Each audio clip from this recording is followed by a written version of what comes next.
Yeah. Game time, clock's ticking, no room to hesitate. Pressure builds, feel the weight, legends never late.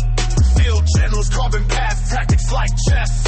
On this turf, every move defines who's the best. Stay tuned, stay clutch, feel the energy surge. Every snap, every play, adrenaline's purge. Breaking it down, no fluff, pure truth to discuss. From the huddle to the end zone, it's all about us. Past collide, gladiators on the screen, Coliseum playbooks unfold, scheming dreams to redeem them.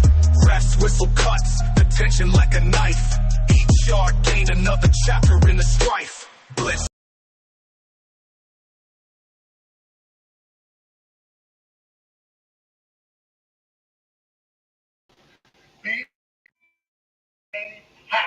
Welcome back, folks. It's the Patriots Blitz. You know what it is. Chase Perspective in the building. It's Thursday. Week 10 kicks off tonight. But we're here for the Patriot Blitz. Thank you for tuning in. I know I'm late. I know. But we're here. First and foremost, let's get to my coach. Let's get to the coach. Oh my gosh. Oh no. We gotta get this guy pulled up here.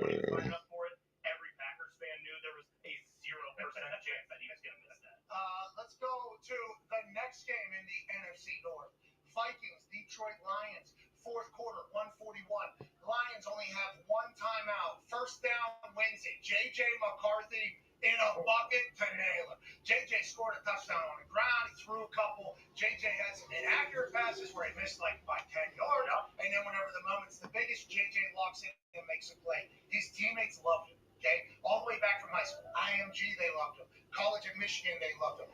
Hold up. Wait a minute. Got the press conferences pulled up. I'm trying to get them all together. Hold up.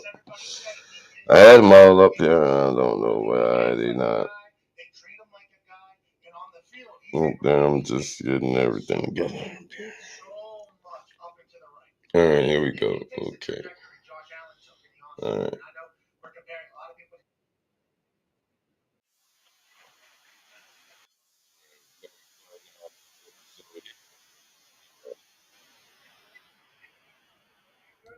I hope it's no different. I really do. And it hasn't been different, which is a good thing this week. So Josh McDaniels right there. Every regular season game counts the same. They're all big for us. I think they're all opportunities for us to go out there and take our preparation to the field. We have 3 hours a week that we get to perform. I know we work all week, but really 3 hours where we get an opportunity to perform against an opponent. So I know the best players, not just quarterbacks that I've had a chance to be around, have treated every one of them the same, and prepare as hard as they can, be as thorough with their preparation as possible so that they're ready to put their best foot forward on Sunday or game day and go out there and play fast and sure of what they're doing. So hopefully that's what we're doing this week. Josh, understanding that every sack is different. Craig stood up here yesterday and said, "Some of these are my fault." What is how do you deal with this? Obviously, taking acceptance of it, but like, how do you deal with sort of fixing it? I don't know that fixing is the right phraseology, honestly. I think this is kind of a complicated solution. None of us want to go backwards, least of all him. But I think that we're trying to thread a fine line here of, making those plays off schedule, which everyone loves, including me. He does. Everybody else does. And then doing something where we hang on to it a little longer than maybe we could, and then incur a negative play or a turnover, which we don't want to. Obviously, we don't want to do those either. So, I think generally speaking, our pass protection has been pretty sound, and I also think that he's made some really good plays with his legs and extended some things and made some good pass plays by extending the plays. So, I don't think we want to overcoach that and take that away from him, which we're not doing.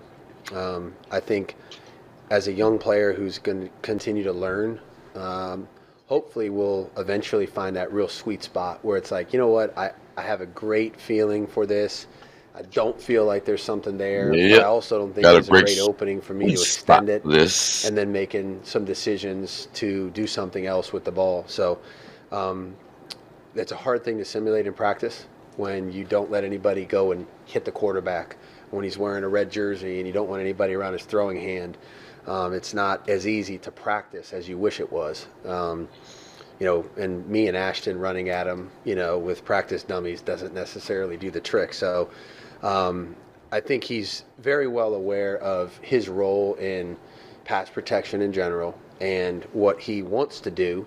But I think each situation is different, Like I said, he's never trying to do the wrong thing, which we'll start with that. I love the way he plays. We're going to try to avoid negative situations the best we can. And again, like I said, I think our pass protection, for the most part, has been good, and then we're going to have to live with a few of those here and there if we're going to be excited about the other ones.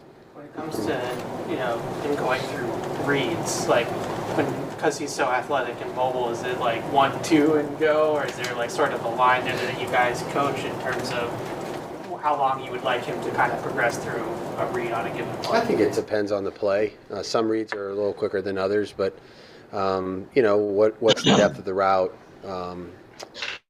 Have we added anything to the protection? We have some things where we add people into the protection, which gives us a little bit more time. The routes might be a little longer developing. So I think each play is a little different in that regard. I think how he feels about the pocket, what he feels in front of him, because you never want him to be staring at it and looking at it. So that's a feel thing for a QB whose eyes are down the field, which his are. So I think some plays are a little quicker, some plays aren't. And part of every play is the actual feeling of the rush. If you feel it and you have to move and slide and you feel threatened, then maybe your read is over. If you move and slide and you slide into a comfortable spot in the pocket, then you continue your read. So it's not as easy as saying it's this is this and this is that. It's a hard thing to make a cookie cutter read for the quarterback. So again, I think generally speaking, he's done a really nice job of going through his progressions and doing the right things. And like I said, we'll continue to work on trying to make them all the right way, knowing that it's an imperfect situation. Josh, on Kyle Williams, just what have you seen from him in practice, and what does he have to do to make a bigger impact in the second half here? I think Kyle's doing a lot of really good things, and he's a young player who's, come in and he's, some of the guys that have been in front of him have really done a nice job, So I think that's part of the role of a young player who's trying to progress is, you wait your turn, you get your opportunities, and then, hopefully you make some plays and you continue to earn more. So practice is hard every day. He's out there every day, which is an important part for a young player to develop.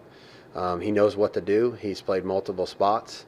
He knows how to function in multiple spots. Go Patriots. And we'll see if there's more opportunities out here as we go forward. Josh, knowing Todd Bowles, having faced him so many times now, we speak about coaches like him who blitz a lot, these nebulous, they can send anyone or they spin the dial. Like, what specifically makes his blitz package so difficult? I think people will say, like what you just mentioned, it's kind of exotic and unconventional, but it's so well scouted and there's a purpose for what he does. I have a great deal of respect for Todd and what he's done. I don't know how many times it is we've competed against each other, but it's a lot, and none of them are easy. You're exhausted at the end of the game. There's a challenge to the way you enter the game, and then all of a sudden the game takes on a different reality. There's been games where he's blitzed us endlessly, and then there's been other games where it's been a little bit more tempered, but there's always a reason for it, which, like I said, I've been so impressed with. And if he finds something that's an issue, he's going to make it an issue as long as he can. So this defense is physical, sound, athletic, fast, disruptive, connected, like most of Todd's defenses have always been. So great players, throughout the defense that have all made really big plays, impactful plays for them. And then the scheme, you top it off with the scheme is very challenging. So on the road, great challenge ahead of us. Looking forward to continuing our preparation here and being ready to go for Sunday for a big one. Josh, regarding the strain that defense puts on you, specifically the quarterback and the center, when it comes to adjusting protection calls, how do you describe the challenge they face with Todd? Yeah, it's up there with the most you're going to see. There's no doubt. We just got done playing against Jeff's defense, and that was tough. And then here we go, a different style, but very much the same personality in terms of, aggressive, trying to find a weakness if they can, an opportunity to create a negative play, opportunity to create forced turnovers, those kind of things on defense. On the road, that certainly makes it a little bit more challenging. I think our guys have responded pretty decent playing on the road with noise in some difficult environments so far this year. And it's going to be another one that's going to be very similar. So need to do a great job of pre-snap communication. And then really, honestly, it's going to come down to us following our rules and doing the things we need to do. And that's not a one or two man show. Everybody's got to have a job to do, and we all got to be tied together and connected on it. And I'm sure they're going to challenge us in that regard, and we're going to need to answer the challenge with our execution. How do you feel the running backs, not named Ramondre, have been doing in terms of blitz pickup of late? Obviously, Travion being one and Terrell the other. They've done a nice job with their opportunities. Blitz pickup is not a win or lose proposition. Blitz pickup sometimes is you as the blitzer is getting nearer the quarterback, you have to give him enough time to get the ball off. And so if your guy is not sacking the quarterback or hitting the quarterback on a regular basis, to me that's a positive play for us. Okay, running backs have to do it, when they're called upon, but it's not something that they practice every single day, all day, like linemen do and those kind of things. So, I don't look at it in terms of, well, this was a bad day for them in blitz pickup, or this was a missed, opportunity. You just look at it in terms of their technique and fundamentals, which have generally been decent and are improving for two young players. All right, that's not something that naturally you come out of college and everything's perfect. So they're both improving in terms of where their hands are, how they need to fit it. The blitzers are different. This week's a huge challenge because of how physical they are.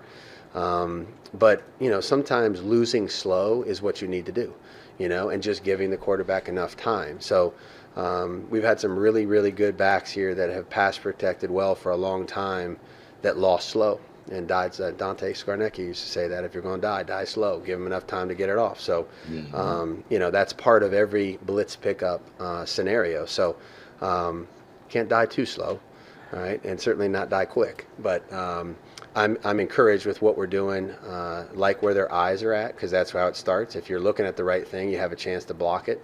And hopefully we'll continue to improve as we go through the season. Yep, thank you.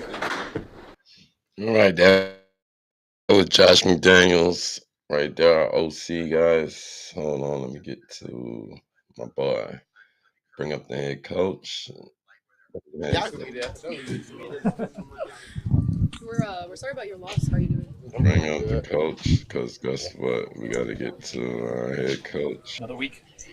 And then him have his It's different around here with the two teams battling, both with really, really good records. Does it change anything at all? It's just another opportunity for you guys. Yeah, another opportunity. We treat every week the same, no matter the record, no matter anything.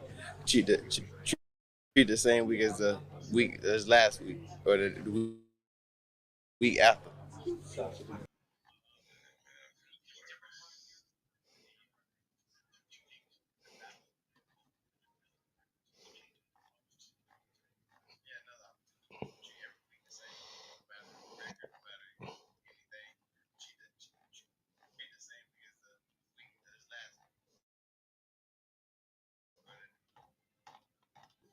Hold on, let me get to it.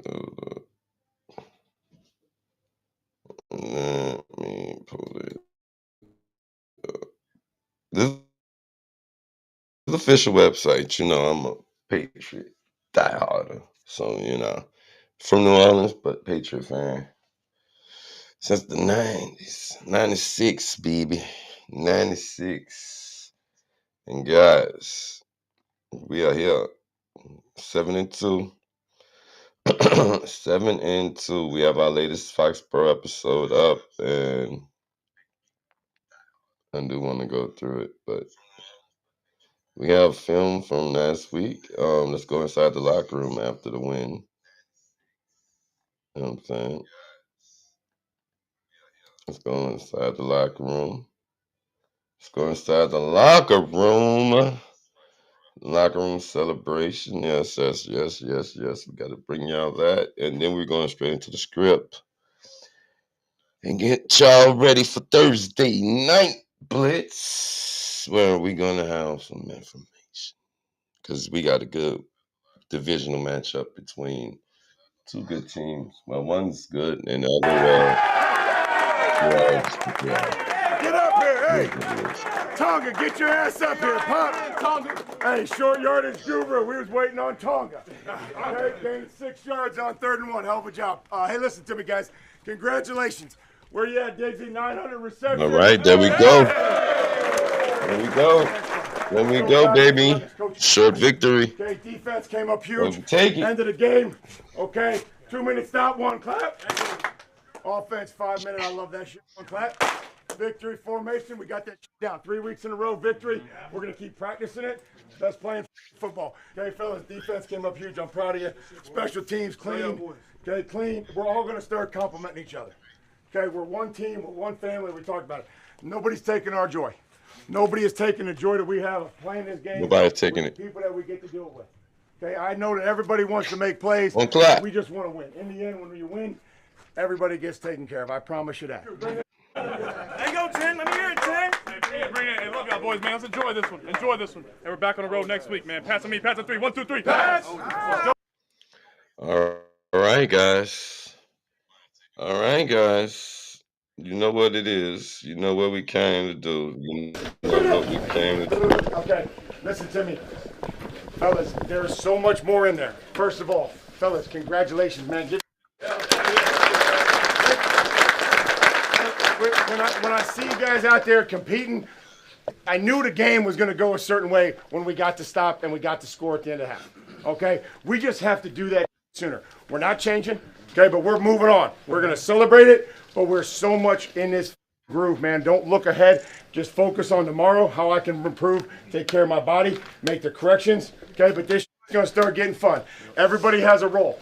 Everybody has a role in this football team, whether that's to help us prepare or to go out there and perform, and it's somebody different every week, okay? It's somebody different every week. I'm proud to coach you. I'm proud as hell to coach you, but we're not changing. That's what the difference is. The details, the technique, the effort, the situations, none of that's going to change. Bring it, fellas. Hey, keep bringing it every week, man. Love y'all, boys, man. Let's keep it up, man. Keep going next week. Another one at home, man. Hey, pass me, pass 3. 1, 2, 3. Pass!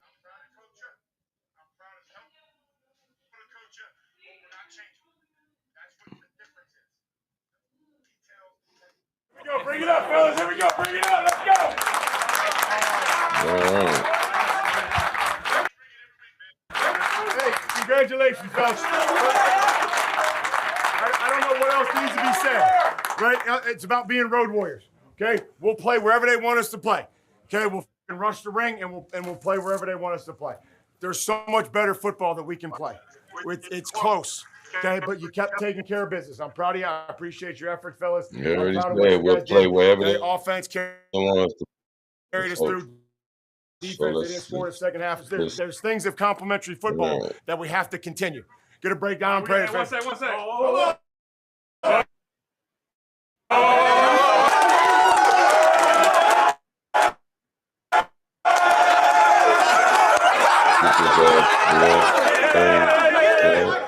Hey, for coach. This out the way. Get back over here to y'all. Let's get this back over here. All right. So this is the Patriot Blitz. Thank you for tuning in. You know what it is, Baby J's perspective, and Welcome to another episode of Clutch Sports Media 365 Patriot Blitz. I'm your host, Jay's Perspective. Everything New England football, bringing you that Clutch exclusive. I'm dropping it. I'm telling you right now, we got Tampa coming up. But before we get to Tampa, we got to talk about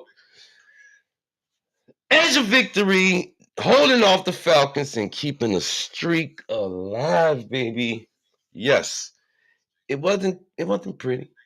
It wasn't. It wasn't a pretty victory. Yes, 6 sacks. Drake May with good game. I'm gonna say good game. The line has its issues. I've been saying that since training camp.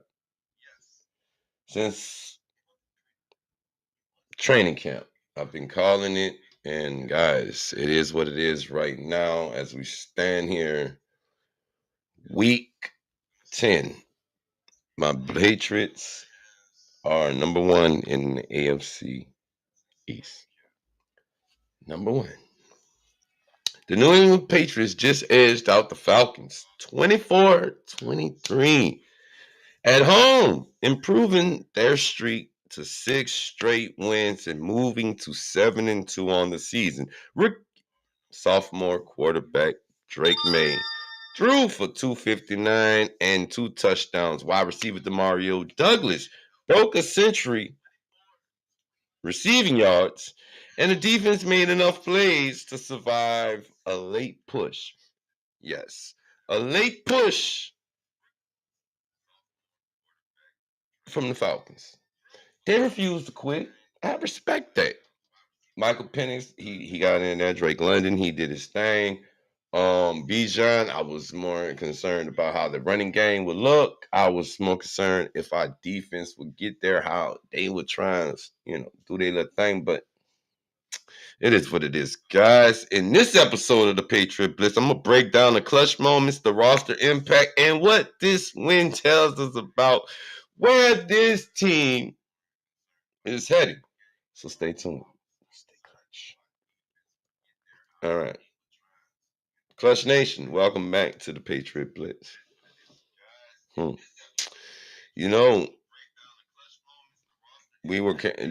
said this was that game that we were supposed to lose. I was looking at this was the one we were getting. I'm more or less looking at the one that's coming up in Tampa as the one that may be the one we lose.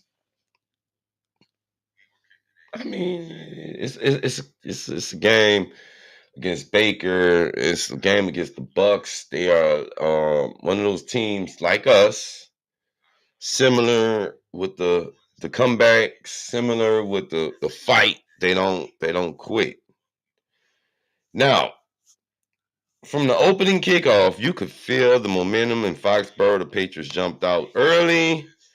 The drive after drive, moving the chains. Drake finished with 259 in passing yards. He had 2 touchdowns on the day. Demario Douglas, guys, his breakout game, 100 receiving yards and a tutty.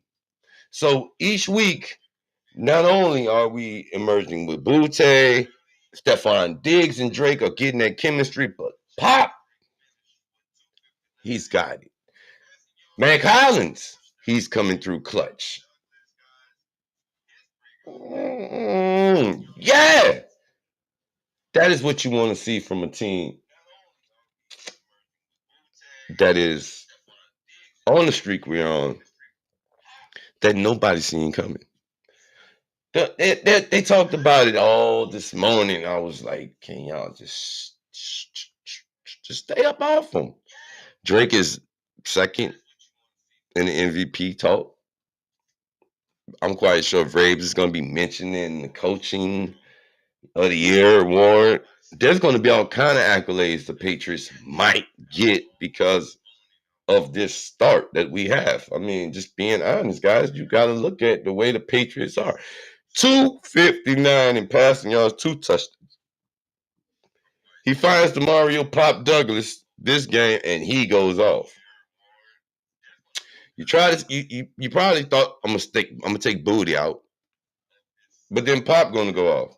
Oh, I'm gonna make sure Hollins Hollins doesn't get it, but then okay, you got to stop Booty.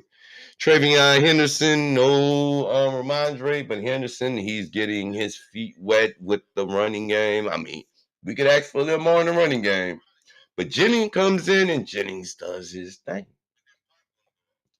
This week, all that's going to be tested.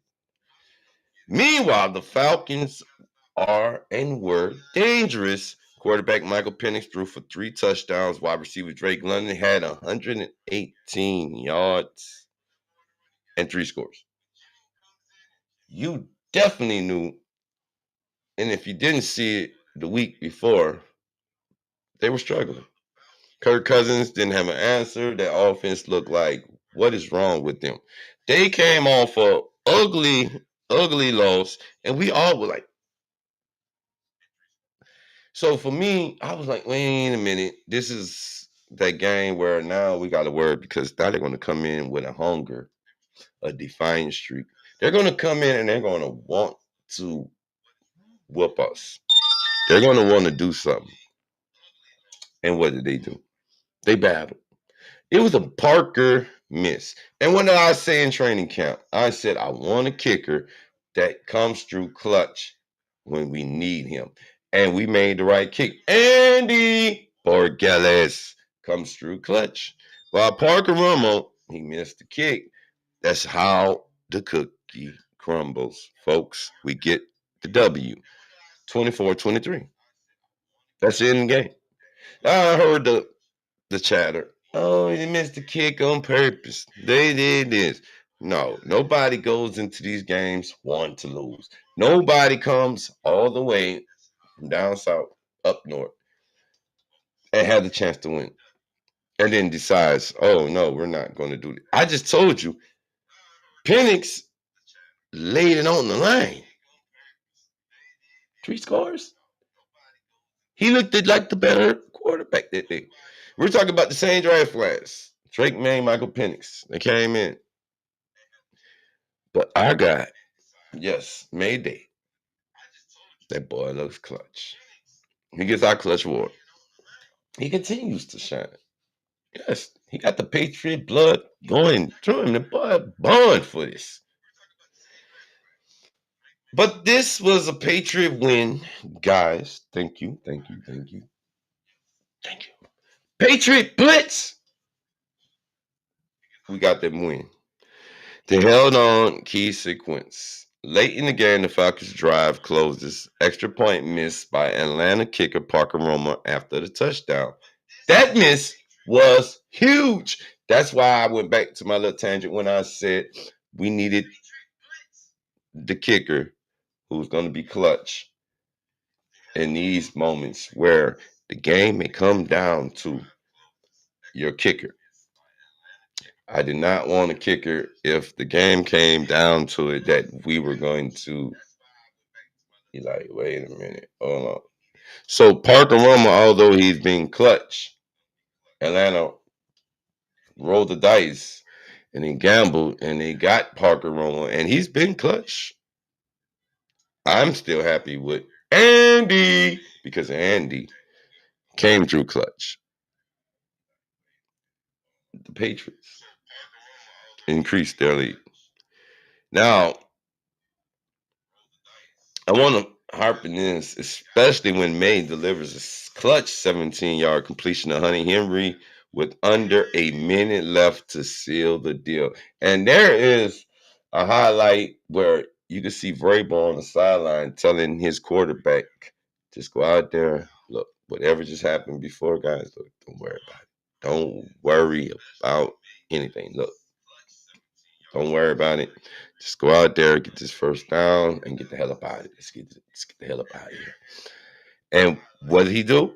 He goes out there, guys, and he comes through clutch. 17-yard catch. Hunter Henry. Mr. Reliable. Double H. Henry, you the man, bro. The story here is early control, surviving mistakes, making enough plays when it counted. That is something that you see from a lot of teams in the Patriots' shoes. Because when we flash back over this season, we lost to the Raiders, we lost to the Steelers.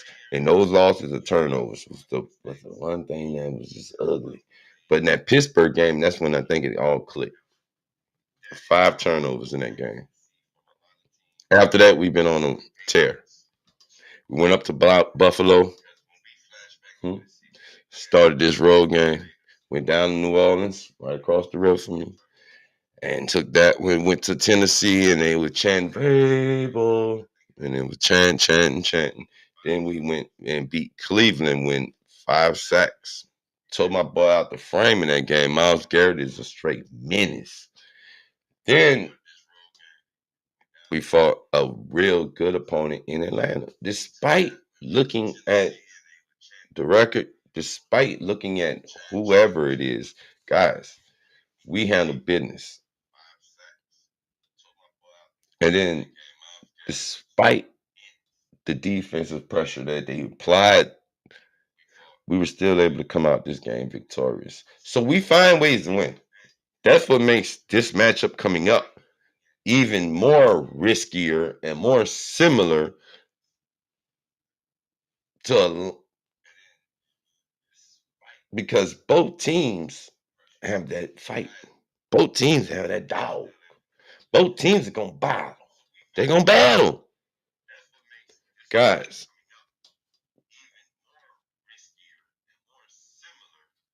roster and identity check. Jay, what do you mean? Let's talk about it. Let's think about it. Let's talk about who's stepping up and what this roster is becoming.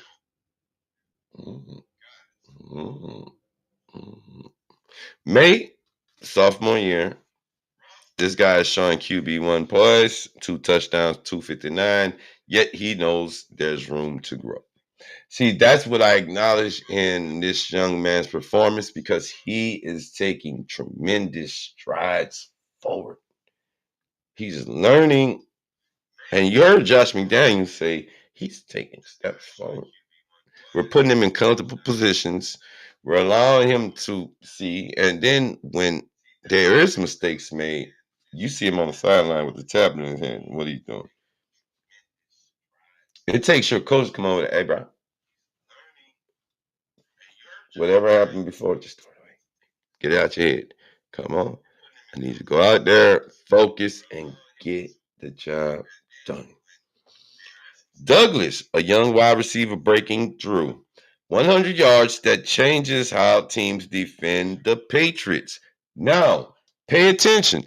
Remember, they was like, guys, you should go out and get A.J. Brown. Oh, guys should trade for this wide receiver. Oh, you guys should trade for that wide receiver. For what? Pop Douglas, Kayshon Boutte, Stephon Diggs, Efton Chisholm, who you haven't even seen yet, at wide receiver to see him on the returns. Mac Hollins, Kyle Williams, who hasn't even come on. We are all we got. We are Patriots. So these young receivers are growing up with our quarterback. Now, Stephon Diggs, one of the greatest. And I mean, say what you may say about him. Hey, I had my takes on him when he was a Minnesota Viking, when he was a Buffalo Bill, and then he was a Houston Texan. But now that he's a Patriot, I've learned a little more about the guy. I did my research on the guy, and guess what? He's a likable talent. But he's one of those guys that comes in and he affects change. He's brought something into the Patriot locker room that has those young fellas moving in a different way. Man, come on.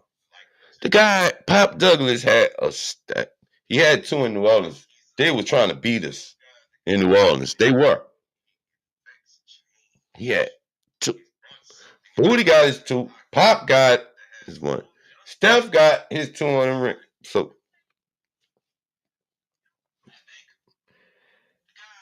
On the flip, guys, the defense, they gave up big plays. They made mistakes, but they also made key stats. See, our defense is an area where there's certain key elements in defense that need to be addressed. Not gonna lie, edge, maybe. We need another edge to get around and apply on them more pressure. We need something in the middle to help complement Spillane. Our back needs some more depth just in case, you know. But however, guys, we have it. We have a talented defense. We have pieces back there, and we're a lot better than a lot of other teams' defense. But they also made some key stands. That's what I want to focus on. When it mattered the most, the defense rose up and it got the job done. That is all you needed to know, that the defense got the job. Now, they're going to be tested with Baker Mayfield, a guy who can get mobile, a guy who he has talent. He has it, and trust me, it is wicked. Atlanta had momentum. The Falcons had big time receivers and passes, but the Patriots did not fold. See, that is what happened. That's the difference from last year's Patriots 4-13 to this year's 7-2. Defense did not fold. They did not break. They did not give in. They stood tall. They made the plays. They got after Penix. They stayed the course. They remember what the mission is. They completed the objective. Despite giving up the 3 touchdowns, despite Drake London having his day, I mean, he got busy. There's going to be there's a lot of talented receivers and talented people in the NFL. Are we going to be able to stop them all? No. Look at Cleveland. They got busy with a rookie. Dylan Gabriel had the field. He had his moments. Just like I expected Penix to have his moments. I didn't want to see 3 touchdowns, but hey, at the end of the day, ugly wins is still a win. It doesn't matter. Special teams kicking issues on Atlanta's side gave New England that edge. That's why we kept Borgeles and we cut Parker Romo. You wanted to make sure you had the right kicker in the building. I asked this in training camp. Give me a clutch kicker. I don't want to be in the clutch. I don't want to be in this moment. And I foreseen this moment as that moment where I knew your kicker was going to be the reason why you lose the game. And exactly what happened to Atlanta. That's why they got rid of Young Wei Koo and they got Parker Romo. They knew that the kicker was an issue. So the best answer they could have did was go out there and they went and got Parker Romo. Good kicker. No shot. I mean, nothing.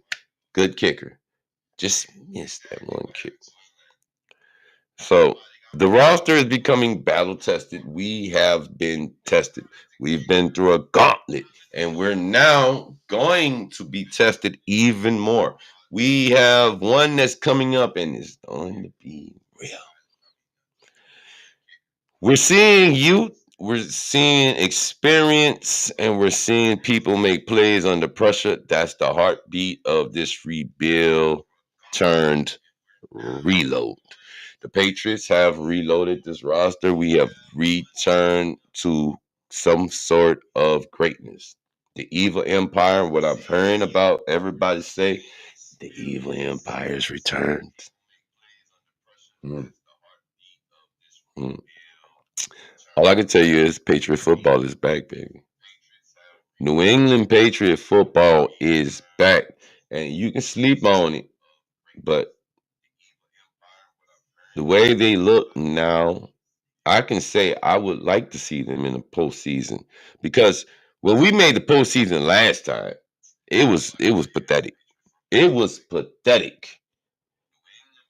It wasn't even funny. Who want to go and get kicked out? Who want to go to the party and have to leave early?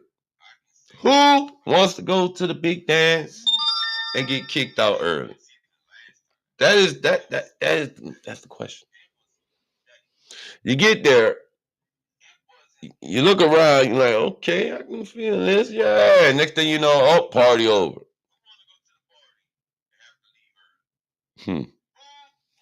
So this time around, I'm definitely like, thank you.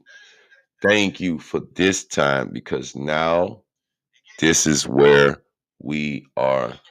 Now this is our time. Now you can look at this roster and see it's put together well. We had questions. I still have questions. Offensive line has some suspect. Still got some questions. Running game, we can use that. Defense, edge, middle, some more depth, some more stuff we can do. As we get into Seg 3, clutch moments and what went wrong. What went wrong? What went wrong? Hey, see, like everything went right. We got the dub, but there was something that went wrong. I'm telling you now, there was good parts, there was bad parts, there was great parts, there was sad parts. We're here to discuss it all. Because the New England Patriots, as good as it got, it can always get better. As good as it got, it can always get better. Let's be real. This wasn't perfect. Like I said, it's an ugly win, but ugly wins is still a win. An ugly win is still a win. May was strip sacked before half, which set up a Falcons score. See, the line, like I told you, we need some line help.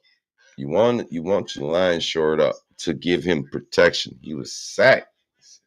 He was sacked the week before 5 by one man. This 6. Second half, the Patriots were outscored 9-3. They let Atlanta creep back in.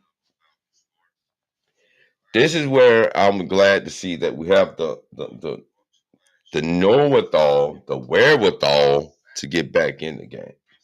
We have the fight. We have the necessary personnel to get back in the game. We can get back in.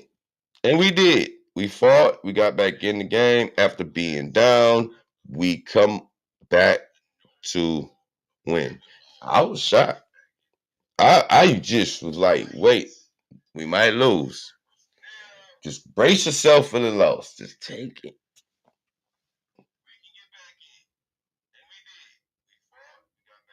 But here's what they did. With the game on the line, they executed, protected the football, got a clutch completion to Henry, got the first down. First down. They relied on their depth and identity when things got messy. They finished. That's the difference. What we did do last season was not finished. What we didn't do in the Raiders game was not finished. What we did do in the Pittsburgh game was run out of time to finish. We had the ball back, and we only lost by 7. We only lost by 5 in that game to the Raiders. But what we did do in this one was come back. That's how you turn good into great. It's not always flawless. It's finishing when it matters. And that is what I want to see from my Patriots. I wanted to see them finish a game where it wasn't going to be ugly. But I'll take ugly if it gives me a W. Dubs. W. If it gives me a W, I'm going to take that ugly. Why? Because it's not always going to be pretty. You're going to battle and you're going to fight. And when you got a young up-and-coming team like the Falcons who are hot and coming off of losses and knowing, like us, that they can play better, you definitely got to battle. You got to fight. You can't give up. You can't. You got to stand on 10. You hear me? You got to stand on 10. Stats that tell the story. What you say, Jay? What you say, Jay? I'm telling you right now, baby. I'm about to tell you right now, baby. You hear me? Got to tell you right now what it is. Here are some of the numbers that you need to drop. Final score, 24-23. Parker Romo, thank you for missing the kick. I'm just saying. May 19-29, 259, 2 touchdowns, 1 interception. Demario Douglas, 4 catches for 100 yards, 1 touchdown. Falcons, Drake London, 9 catches, 118, 3 touchdowns. The Patriots moved to 7-2 on the season. The Patriots remain the only team in the NFL this season that has not allowed a running back to gain 50 yards rushing. See, that was the key. Keep Bijan and Algier under wraps.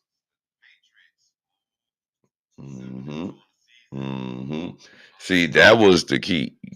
We made them use that arm of Penix. Not Drake, not Bijan, not Tyler Algier, even though he was in there. But you're gonna have to throw it through the air. You're gonna have to get out your left. Drake London, he was trying to destroy us. But only team I'm not allowing. Now you remember in the Cleveland game, Judkins comes in with 100 yards, the rookie running back for Cleveland came, but we took him out the game. No, stop it. Not happening. So the Patriots run D is assertive. I'm proud of them. We got to work on that pass defense. We got to work on it, baby. I'm just saying. It is what it is. These stats show control, dominance in parts, and tight finishes. Big picture is they're legit. Now, saying what you want to say, they're legit, guys. We're legit. We got flaws like every other 30, like the other 31 teams in the NFL, we have flaws. But the one thing with our flaws is we correct them to get the job done. It goes back to do your job. It goes back to act Forreston, Foxborough fire. It's whatever. Braves just came in and he's put this emphasis on it. And guess what? They're bought in. They're bought in. We're bought in. And it shows because 7-2. We were a 4-13 team last year. Follow me. They won 4 games last year. And now you are 3 games over what you won last year. First place in your division. Here you go. Here you go. Are you not entertained yet?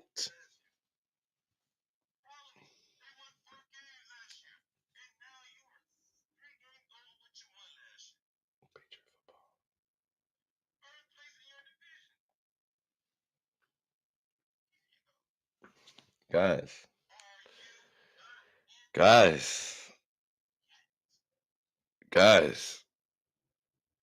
the Patriots remain the only team in the NFL this season that has not allowed a running back to gain 50 yards rushing. You heard that. The only team in the league to not allow 50 yards rushing. What'd that tell you? Let's go. Let's go, D. Defense. I'm proud of you. Game ball for the defense. Now let's tighten it up. All right, let's see what it means and what's ahead. Oh, God. I don't think y'all want to know what's. I love it. I love this. I love it. I love my Patriots. I love this. I love that we are winning. I love because it's hard to talk about losing. It's hard to talk about. It's not. It's not. But it's hard to sit here and talk about. We gonna get better. We gonna get better. We gotta get better. Well, next time we'll get this win. It's gonna be better. No. Okay, so we've seen the win, we've seen the stats, the roster, the moment. Now what? 7-2. That's serious. The Patriots are not just trending; they're contending. Identity locked in. Tough defense, capable offense, mental resilience. Let's just look at that. Let's just look at that for a second. Look at that. Let's just go wait. Let's just back up. 7-2. That's serious. Like I just said, 4-13. Let's take that. Throw that away. We buried that old man from last year. All right? Buried the old man from last year. 7-2. They're not just trending, guys. We're contending. We're contending. Yes, sir. We're contending. We're now those guys hunting. Yeah. What I think it was this morning on Get Up. Shout out to Greeny and Dan Orlovsky. Salute, Dan. I love you, boy. Dan said it reminds me of when the Patriots and Tom Brady and them used to go hunting. They used to go hunting. What do you think Braves came under? That era. What you think we doing? We ain't running from Tampa. Braves already said it in the locker room. He said, we'll play anywhere. Put us anywhere. We'll be there. So identity's locked in. Yeah. Identity locked in. This is Patriot football. It's Patriot football. There's a tough defense on the other side. Yes, salute to them. Tough defense. One of the best. We're definitely one of the best. We got issues like everybody else. They're not immune to that. There's a capable offense, very capable offense, that's now coming together and clicking. Guys, stride. We're making beautiful strides. Beautiful strides. All right. Now, the other part is we got mental resilience.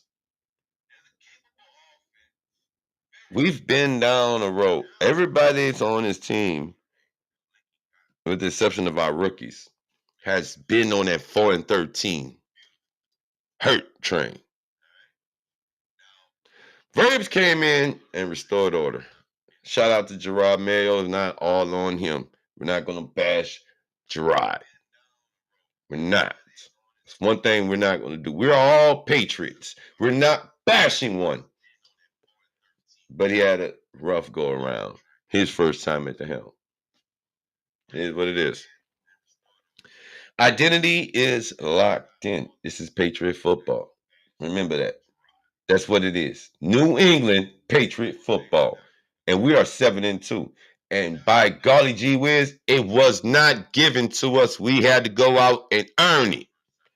The schedule doesn't get easier, folks. Every week is a test. The margin for error shrinks. And this week, we have no room for error. So all the mistakes, the sacks, the turnovers, the fumbles, all that is now going to be put on blast because Tampa, they have a defense.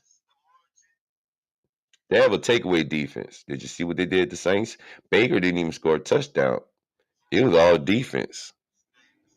So we're going into a hostile environment in Tampa, and we have to play a red hot Buccaneers team who believe, like we believe, Baker is cooking right now. He's the Baker man. Baker man. The Baker man. The schedule doesn't get easier. It's not. They say, oh, wait, y'all got that fluff on that schedule. Y'all. It's not. We got the Jets coming up. We got the Bills coming up. We got Miami coming up. We got the Ravens coming up. I think we got Denver. Man, we got a nice schedule coming up. So, guys, woo! We know every week is a test. This week is going to be that test to see Big Vita Vea in the middle, and he will be looking to get his hands on number 10. The margin for error is really slim. Not shrinking, it's slim. You can walk out of Tampa with a loss. We can be 7-3 coming up this weekend, or we can be 8-2. All right. What must improve? Second half consistency. We got to stop starting slow. Like, I'm not gonna lie to you. We got to stop this starting. We gotta find a healthy starting point. Either we gonna start fast in the first, or we gonna, we gotta find something, because like we either start quick or we gonna start late. Second half consistency, clean up turnovers, finish drives stronger. See, that's what I'm talking about. I like how we got Pop and he got the touchdown. I like how we can get down there and we can find Butte, but I don't think Butte is playing this week. I heard he's practicing. We're gonna find out. Hunter Henry's good down there in the red zone as well. Him and Austin Hooper, great job, guys on the tight ends.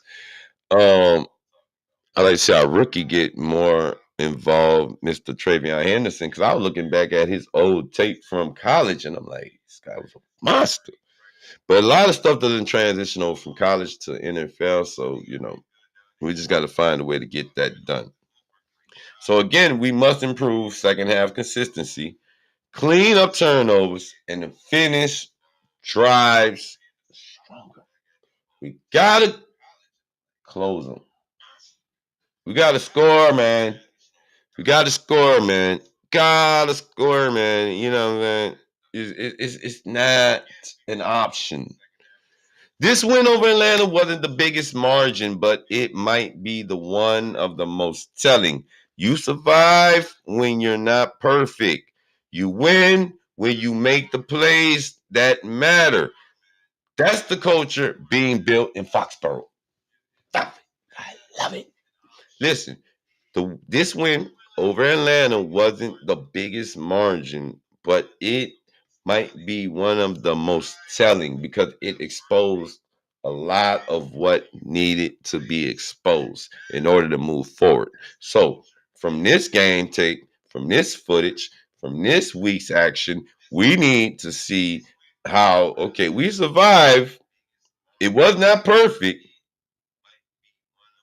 But when you make the plays that matter, that's the culture being built. See, that's the culture that's being built. That is what you want to see from your team, because when it doesn't look like it's going to work, or it doesn't look like, or when you get sacked, or when Drake not looking good. Oh, wait, he threw an interception. Oh, wait. Oh, no, guys. Oh, no, wait. The Falcons, they scored again. Oh, wait, hold on. You win when you make the plays that matter. When you put the drive together that scores. When you make the plays that matter. That is what we get now in New England. That's what you can hang your hat on, folks. Because now that is what actually is what Braves and their coaching staff is building in Foxborough. That is what we got. That's all you can ask for. guys, the culture is being rebuilt in Foxborough week by week. We're seeing improvement, and I'm happy with it. I'm proud of my boys because they've come a long way. 7-2. If you was here last year for this 4-13 debacle, oh my God.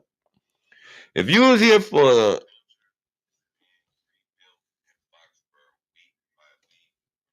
the last year of Belichick, oh my gosh. Do you understand? You understand. To be in this seat now is a beautiful situation. Clutch Nation, that's the breakdown of the Edge of Victory edition of the Patriot Blitz.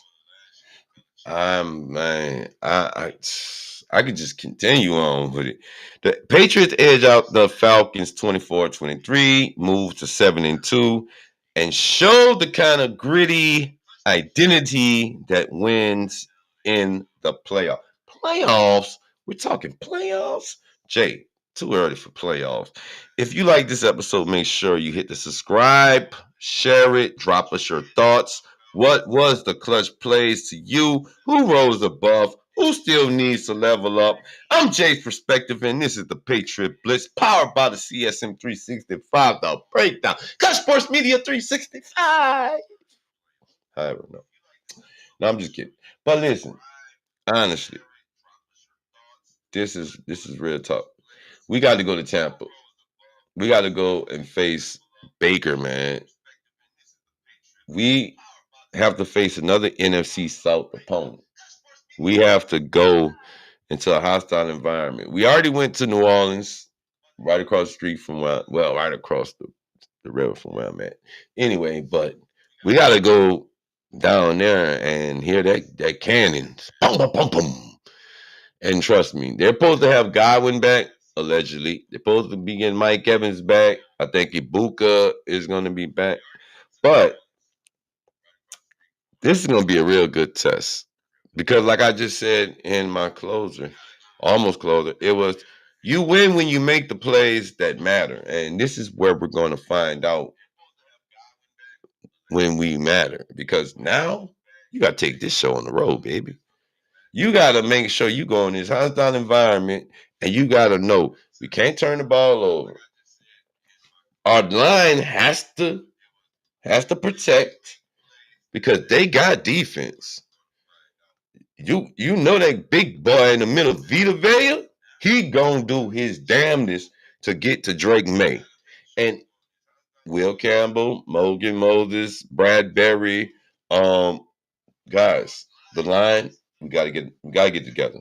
I wanted us to trade at trade deadline to get some line help, maybe some edge help to get to Baker, but maybe, that's above my pay grade. It's way above my pay grade. Braves, I trust you.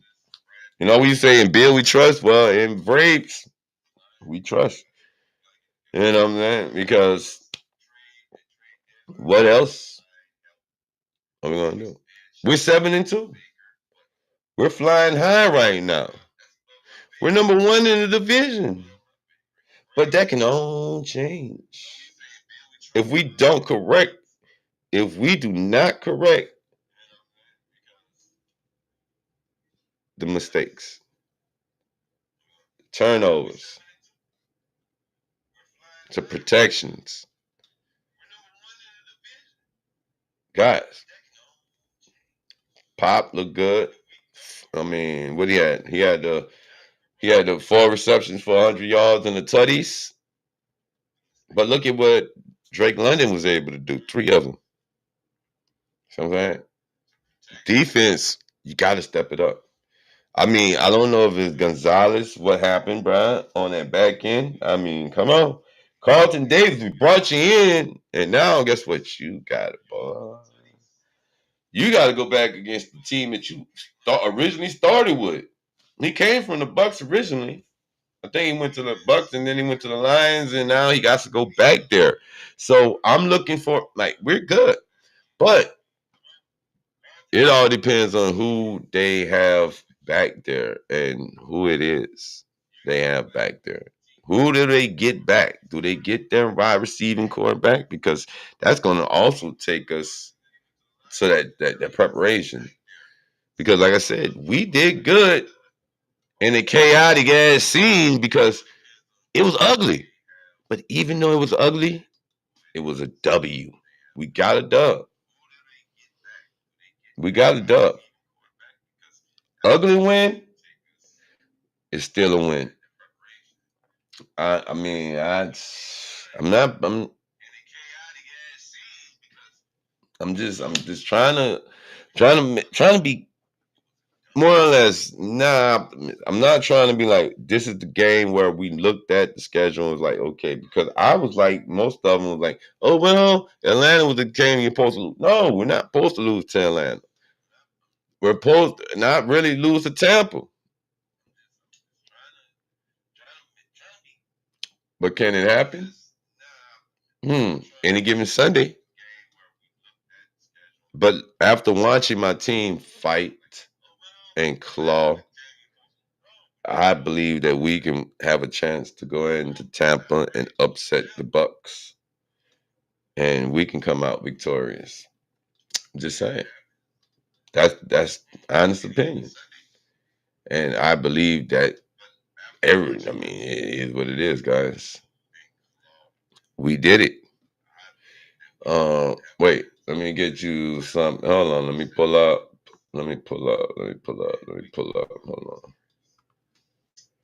Hold on. Hold on. Hold on. Hold on. Hold on. Here we go. Wait, let me pull it up. Wait, 1 second, folks. Hold on. One second. Let me pull them up. Let me pull it up. Let me pull it up.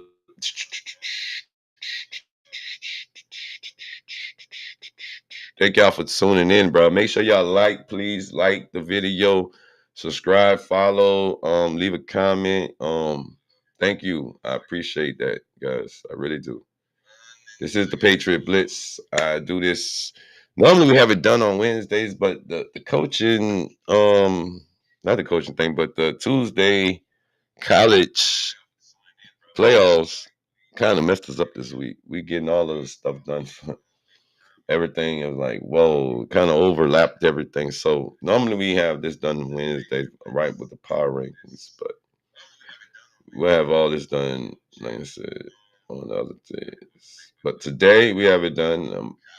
It's either Wednesday or Thursday, guy. We have the Patriot Blitz done. So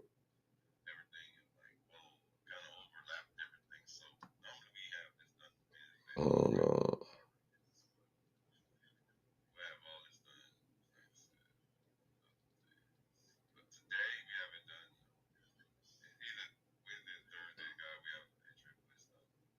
Hold on 1 second.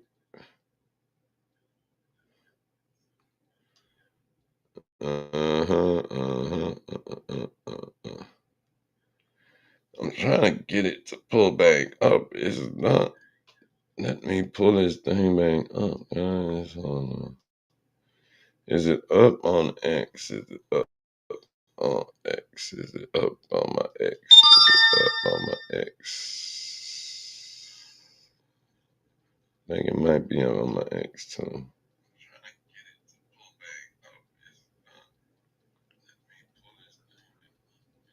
I think I had it up here. Hold on, folks. Thank you for tuning in. Please like and follow, please.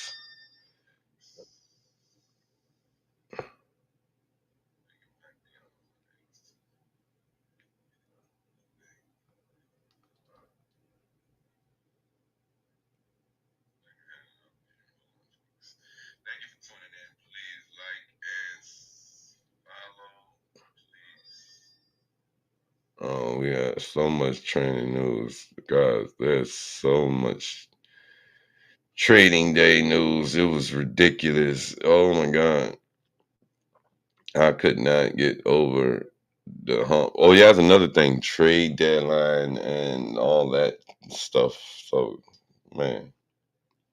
Yeah, we was pretty much had all our hands full on that day too, guys. So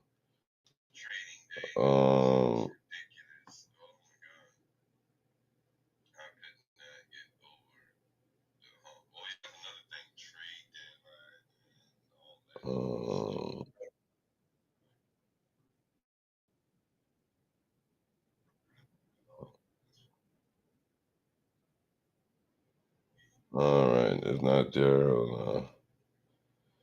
Okay, so Vrapes. Not giving me Vrapes thing, man. We missed it. Okay, so,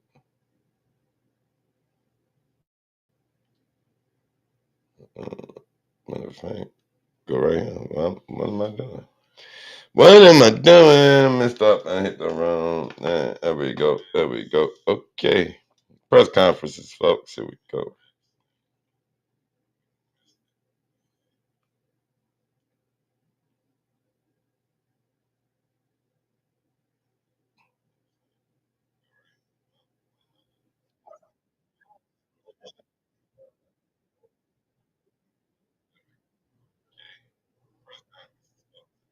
All right, here we go, folks. Press conferences. Let me pull it up. There we go. I love my Patriots. I love them. I tell you what, I really Yeah, do. another opportunity. We treat every week the I same, just tell no you, matter the record, no matter Stadium will be so anything. easy for your Treat boy out here, treat the same champs. week as the week that Guys, was make last it week so easy or for the your week boy out after. here. You guys, All right, there it goes. Fuck that, right? Yep, there it is. All right, this is that's You know, Mario Davis right there. like Coach say, Pop! road Salute to warriors. this You man know, we right there. go, treat it like our home game. We go Let out them all there, get the roll out. ball, Let them all and come roll. back home. And then we're going to close this out Coming and off get your ready for first Thursday 100-yard night. game, does that add Blitz, to your hunger at all and just really Raiders, wanting to go out there and do it again? Broncos. Yeah, Raiders and I Broncos. mean, yeah, but Well, yeah, I expect, from Jay's for perspective, me this is to the do that. Patriot Blitz, and it's It might powered not by happen Touch every Sports game, Media. but I expect me 365. to, go to 100. Salute. So now if I go 200, now that might turn me up. But Turn me up then. it's Pop, the same turn me mindset. up. Pop. What's been allowing you to make so many plays downfield this season? I guess coach calling the plays, and putting us in the right position to succeed. What's to say about you guys having so many different players lead the team week to week in yards for passing receivers? Man, that just show how how talented I guess we are on offense. How many different players we have and how many playmakers we have that when they get the ball in their hands or without the ball, route running, and they open. So easy work. I feel like we got a easy work, good folks. offense that you can get the ball to anybody Young man and right they there, can make clutch. something happen. What's the city of the Drake taking the responsibility for the sacks? Say that was my fault. I gotta be better. Things like that. Great leadership, man. Quarterback who takes all the blame, man. That's a great leader. He take some off somebody else's shoulders and put it on his shoulders, and that's a dog. Coach Rabel was saying yesterday that all the receivers have to know all three spots in the offense. How's that coming along for you to know all three spots? Pretty good. I think us slot position, we move everywhere. We could be at any position, but so you definitely need to know it. But just knowing where the other player could be, for your route. So if I'm an inside route and I got a route that needs to clear up, I got to know what he's doing so I can get him open too. Thank you. Thank you. I mean, they're both good quarterbacks. Both good quarterbacks, both gunslingers, both make plays. You know what I'm saying? As far as comparison, I mean, I know he's shorter than Drake. If we want to get technical, not like that, but I'm saying they're two different type of To the styles. camaraderie in our locker room, guys. That's love. So well on the road. It's good when they win it. You should have seen that 4-13 locker room we had. I think the main thing we do, like I said earlier, was just stick together. It's us versus them. Going into environments, going to hostile environments, really just sticking together and just playing sound, not letting all the exterior factors influence us. So I think that's like the biggest thing. And we just locked in. The For Bucs sure. defense is known for their takeaways. How important will it be for you guys to win the turnover battle? Every week is important to win the turnover battle. Obviously, this previous week, we didn't get any takeaways. So, God willing, we come in this week and we can get something for sure and help our team out and help the offense out. Baker seems like a guy you don't want to talk trash to. Like, he seems like he gets fired up. I mean, I really don't know about that. But if he does, then that's his game, I respect his game. He's a good player. But I respect the guys, too, that we have in our room. So just go out there and compete, and like I said, try to come up with that win. But no, I respect him, though, as a player. He's a dog, for sure. What was your take on what happened there, Calvin? When Jalen Brown got tripped the other night in that Celtics game. Did you see that? Another Cal guy getting Yeah, I taken did. out, man. I did see that. Actually, wait, which play was it? It was like right at the end of the game. No foul called. No foul call? And he lost his. He was very upset. I was just wondering if you saw it. You had any reaction? Nah. Guy I mean, Cal to Cal, probably, yeah. That's kind of just one of those situations, like, you know, the refs sometimes call things and they don't, and it's unfortunate. But Jalen's a dog, you know what I'm saying? I know Jalen since college, we came in together. He's a baller. Obviously, everybody knows that. So I don't think that's really affecting him too much. But I think just his competitive nature and who he is, you know, that emotion comes out. But yeah. Nothing but highly competitive athletes coming out of Cal, right? Come on, you know what I'm saying? Nah, I'm playing. Thanks, man. Thanks, man. Thank you, Bill. That's all right. You guys have a good one.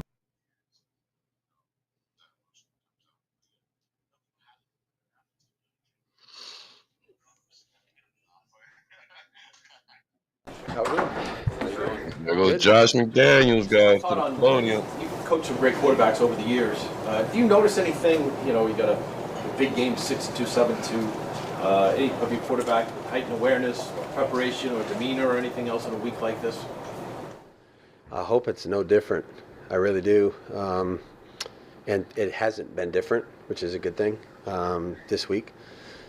So I think every regular season game counts the same.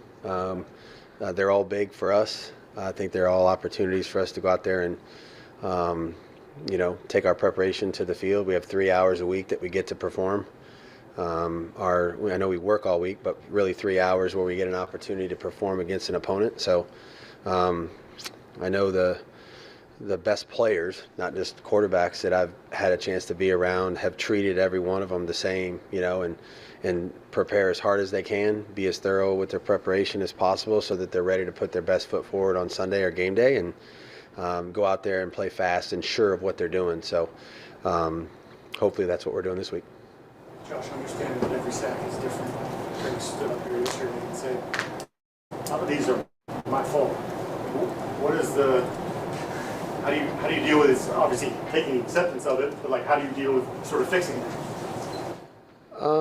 I don't know that fixing is the right phraseology, honestly. Fixing it, yeah. I think it's not a good word to use. This is kind of a complicated solution. None of us want to go backwards, least of all him. But I think that we're trying to thread a fine line here of, you know, making those plays off schedule, which everyone loves, including me. He does. Everybody else does. And then doing something where we hang on to it a little longer than maybe we could, and then incur a negative play or a turnover, which we don't want to, obviously we don't want to do those either. So I think, you know, I think generally speaking, our pass protection has been pretty sound. And I also think that he's made some really good plays with his legs and extended some things and made some good pass plays by extending the plays. So I don't think we want to overcoach that and take that away from him, which we're not doing. I think as a young player who's going to continue to learn, hopefully we'll eventually find that real sweet spot where it's like, you know what, I have a great feeling for this. I don't feel like there's something there, but I also don't think there's a great opening for me to extend it and then making some decisions to do something else with the ball. So it's a hard thing to simulate in practice when you don't let anybody go and hit the quarterback when he's wearing a red jersey and you don't want anybody around his throwing hand.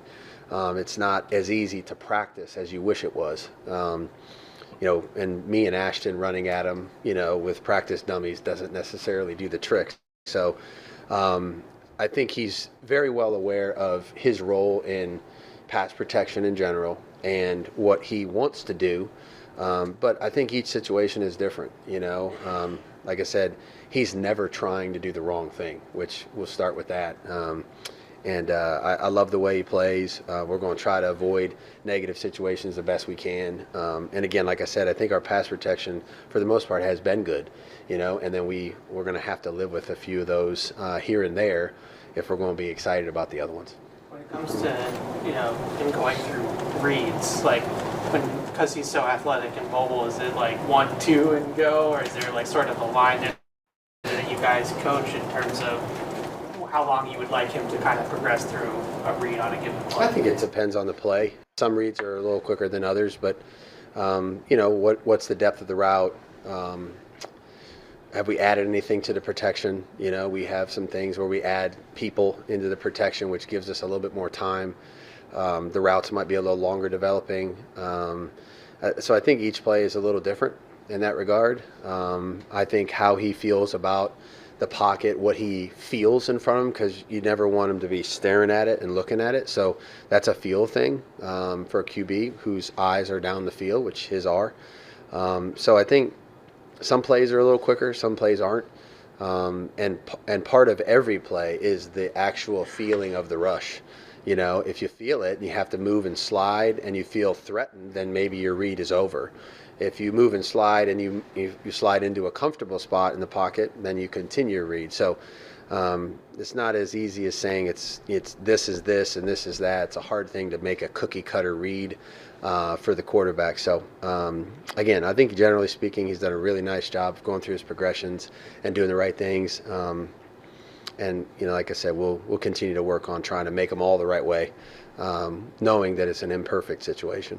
Josh, on Kyle Williams, just what have you seen from him in practice, and what does he have to do to make a bigger impact in the second half here? I think Kyle's doing a lot of really good things, and he's a young player who's, come in and he's, some of the guys that have been in front of him have really done a nice job, And so I think that's part of the role of a young player who's trying to progress is, you wait your turn, you get your opportunities, and then, hopefully you make some plays and you continue to earn more. So practice is hard every day. He's out there every day, which is an important part for a young player to develop.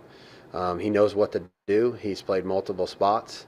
He knows how to function in multiple spots. And we'll see if there's more opportunities out here as we go forward. Josh, knowing Todd Bowles, having faced him so many times now, we speak about coaches like him who blitz a lot, he's nebulous, they can send anyone or they spin the dial. What specifically makes his blitz package so difficult?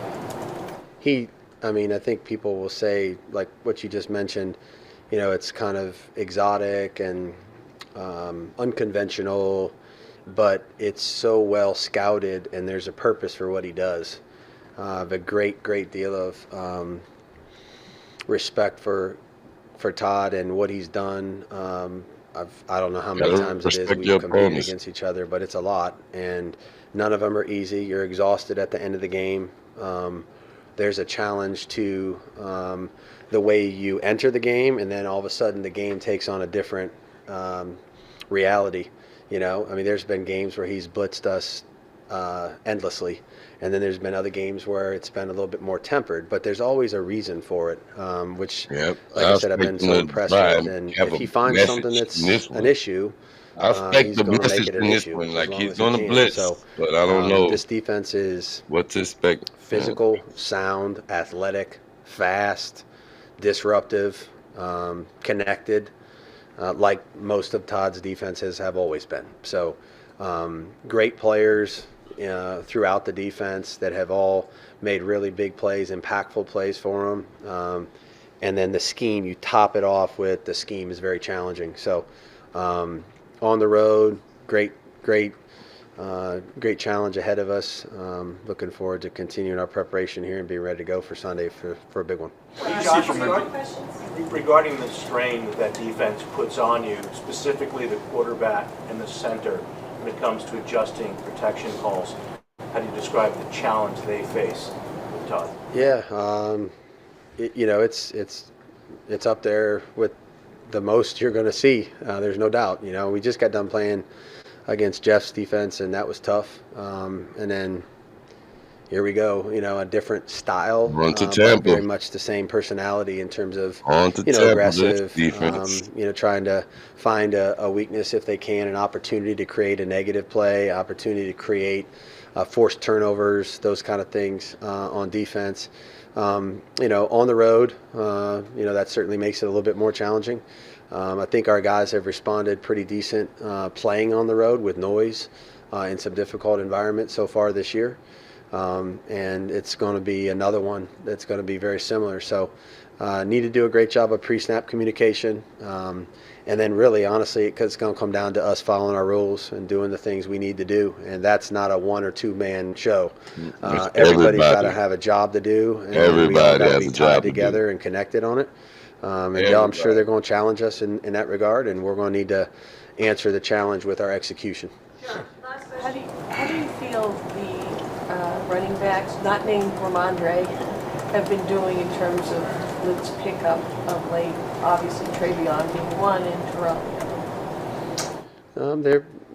They've done a nice job with their opportunities. Blitz pickup is not a win or lose proposition. Blitz pickup sometimes is you as the blitzer is getting nearer the quarterback, you have to give him enough time to get the ball off. And so if your guy's not sacking the quarterback or hitting the quarterback on a regular basis, to me, that's a positive play for us, okay? I mean, running backs have to do it, when they're called upon, but it's not something that they practice every single day, all day, like linemen do and those kind of things. So, I don't look at it in terms of, well, this was a bad day for them in blitz pickup, or this was a missed, opportunity. You just look at it in terms of their technique and fundamentals, which have generally been decent and are improving for 2 young players. All right, that's not something that naturally you come out of college and everything's perfect. So they're both improving in terms of where their hands are, how they need to fit it. The blitzers are different. This week's a huge challenge because of how physical they are. But sometimes losing slow is what you need to do, and just giving the quarterback enough time. So we've had some really, really good backs here that have pass protected well for a long time that lost slow and died. Dante Scarnecchia used to say that if you're going to die slow. Give them enough time to get it off. So, that's part of every blitz pickup scenario. Die slow. Don't die fast. Can't die too slow, all right, and certainly not die quick. But exactly. I'm encouraged with what we're doing, like where their eyes are at, because that's how it starts. If you're looking at the right thing, you have a chance to block it. And hopefully we'll continue to improve as we go through the season. Yep, thank you. All right, there we go, guys. Now it's Jeremy Springer. Just want to say condolences to the Dallas Cowboys organization. They just lost somebody. I saw that earlier today, and condolences to whatever happened, Dallas. Hopefully it's unexpected. Godspeed. 24 years old, guys. Unexpected. We'll talk about that pregame before we get to Thursday night. But happy Thursday. Thursday. Tough pivot on the topic. So respectfully, what do you see from the Buccaneers special teams? Again, Team Max. Special teams, baby. He was with the Giants for a while, and again, I say this every week. I feel like, but I just a guy who's been in the league for a long time and been very consistent and doing good things. He's got a good group that's playing really hard right now. A really, really good returner in number 19, another returner number 44. Riley Dixon's been in there for a minute. I coached him in LA. He's a really good punter in this league. Snapper's doing a good job, getting better week to week. They got good core guys that play hard, number 98. Just all around, again, a consistent team, a winning football team that does good things. They keep games. They make plays when they need to in the return game, and that's helped them so far. And it's gonna be a tough outing out there in Tampa. We're working right now to have a great game against those guys. You kind of mentioned him in there, but Cameron Johnson, their punt returners, had a couple of big returns this year. What makes him and that unit as a whole effective? He's got juice, man. He catches it. He's not scared to catch it and go. Like that's his thing. He's gonna catch it. He's gonna go. He's electric. He's looking to score every time he touches the ball. The guy's got a really good contact balance for his size. Breaks tackles, runs off arm tackles. That guy's just fearless, man. Those guys like that, man, they scare you because they're trying to make a play, and it doesn't matter if it's the first quarter or the fourth quarter. They're down. We always got to be on high alert to cover well and play with our details in that aspect. Jeremy, last week you guys win, of course, by a point. The guy you coached, however, during training camp, you understand how fragile the situation is for everybody in this league. And he misses a kick and then he's out of a job a couple of days later. Can you speak to just the reality for specialists, people in the profession? It's one way. Yeah, it's special teams, man. We're judged on this in this phase of the game. We are judged on one plays. Whether coaching it, playing it, we get a fourth down to go do it, and that's the reality of what we chose to do in our profession. And I don't think any of us, including kickers and punters and long snappers and the guys that are on teams, take that lightly. So you got to go out there and you got to execute every single time you're on the field. And when you don't, sure enough, the fire's coming at you, from all ends. And that's why every time we're out the field, if we make one mistake in a game, it's hard for me to sleep the next couple of days just because, you put so much effort into it. I know every player does, and they don't want to go out there and mess up. They don't want to go out there and miss an extra point or a field goal or get a pump blocked or whatever it may be. But those are the things you got to learn from, grow from, and hopefully get another opportunity somewhere else and then make the most of that. How easy is that for you to use as an example? Just the small details matter so much. I feel like I think in any game on special teams in the NFL, you can always find one or two plays you can learn from. And every time you play, you might be great in three phases, and the other phase you got your butt kicked, and it's like, all right, it humbles you every time. So there's never a perfect game in my opinion, and it's like, how can you grow from the one plays? And that's a perfect example. Like you just never can take a play off at this league, because again, that could be the one point that gets the team back in the game. At the end of the fourth quarter or at the start of the third quarter, that one penalty that gets the team back in the game because you start a long drive. So we're always trying to learn from it, trying to get better and better week to week. And again, NFL, just the season's kind of starting right now. We're in the middle of November. It's getting started now. The real football, week to week, gets better and better, and teams get better, and you got more film on you. Actually find out what your team looks like when you get to this point. So we're just trying to learn from it, grow from it, and be the best that we can. Be curious to get your take on how Pittsburgh's approach to the kickoff has kind of resonated with maybe some other teams. I think most teams had that kind of that play doesn't happen much at the 50-yard line. I think most teams already know the rule of kick it out of bounds. Indianapolis did earlier in the year and went to the 25. So I think that was already kind of a thing. Now, if you feel really good about putting the ball on the ground in that area, well, then you try it out and see what happens. But if you don't, then put it out of bounds and go to the 25. Save 5 yards of field position. So it's a smart play. Again, Danny Smith does a great job over there, so wasn't surprised. This was in on a few tackles last week. I think he had another one the week before. What have you seen him as a coverage player, and what's made him stand out? I love Terrell, man. He just plays hard, man. He's a lot stronger. He looks strong, but his play strength is really, really like he puts his hands on you, and you're flying. And so he just does a good job of just getting off blocks, engaging. He's fearless. And a lot of times on special teams, right, it's about your one-on-one matchup, and he kind of just destroys his one-on-one matchups. That's what he does, and he goes and makes plays. So not a lot of coaching in my end. It's just him playing strong and fast and physical and just understanding the assignment and going out and doing it. What do you see from Efton on the kickoff returns? He's a smart player, man. What I love about Efton is he's going to run where the guys ain't. He's going to do it as fast as he can and try to run through arm tackles, and he's a fearless guy. And that's what you need back there. You need a guy that's fearless. He's got some good vision, and he's going to make great decisions. And if we can clean up some things up front, penalty-wise or whatever not, he'll continue to progress and get better. And, he's out there early practice, and we're working with him, and we're working with all the guys that we have each week, depending on who's up, who's down, and who the 48's going to be. And we're just kind of preparing that way. And as you get progressing the season, it gets colder, balls are going to be looking different in the air, and you want guys back there that can make great decisions. On that topic, I think it was the first kickoff of the game. Was that a touchback? The last one? Yeah. They took a knee. Is that the decision making that you're talking about? Yeah. It's like right there on the verge of if he's got 1 foot inbounds or 1 foot out of bounds. 1 foot in the end zone out, and he's got to take it out. So it's just those decisions right there of like understanding where he's at on the field. Those are hard to make whenever you're like at the 1 yard line. So those are just, like I said, you start to drive at the 35-yard line just because of that. It's a great decision by Efton right there.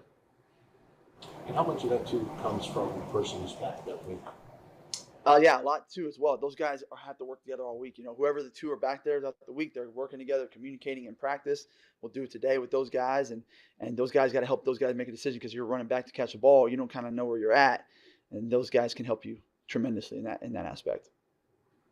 Last week we talked about Kyrus and that role in the field goal unit. Yeah.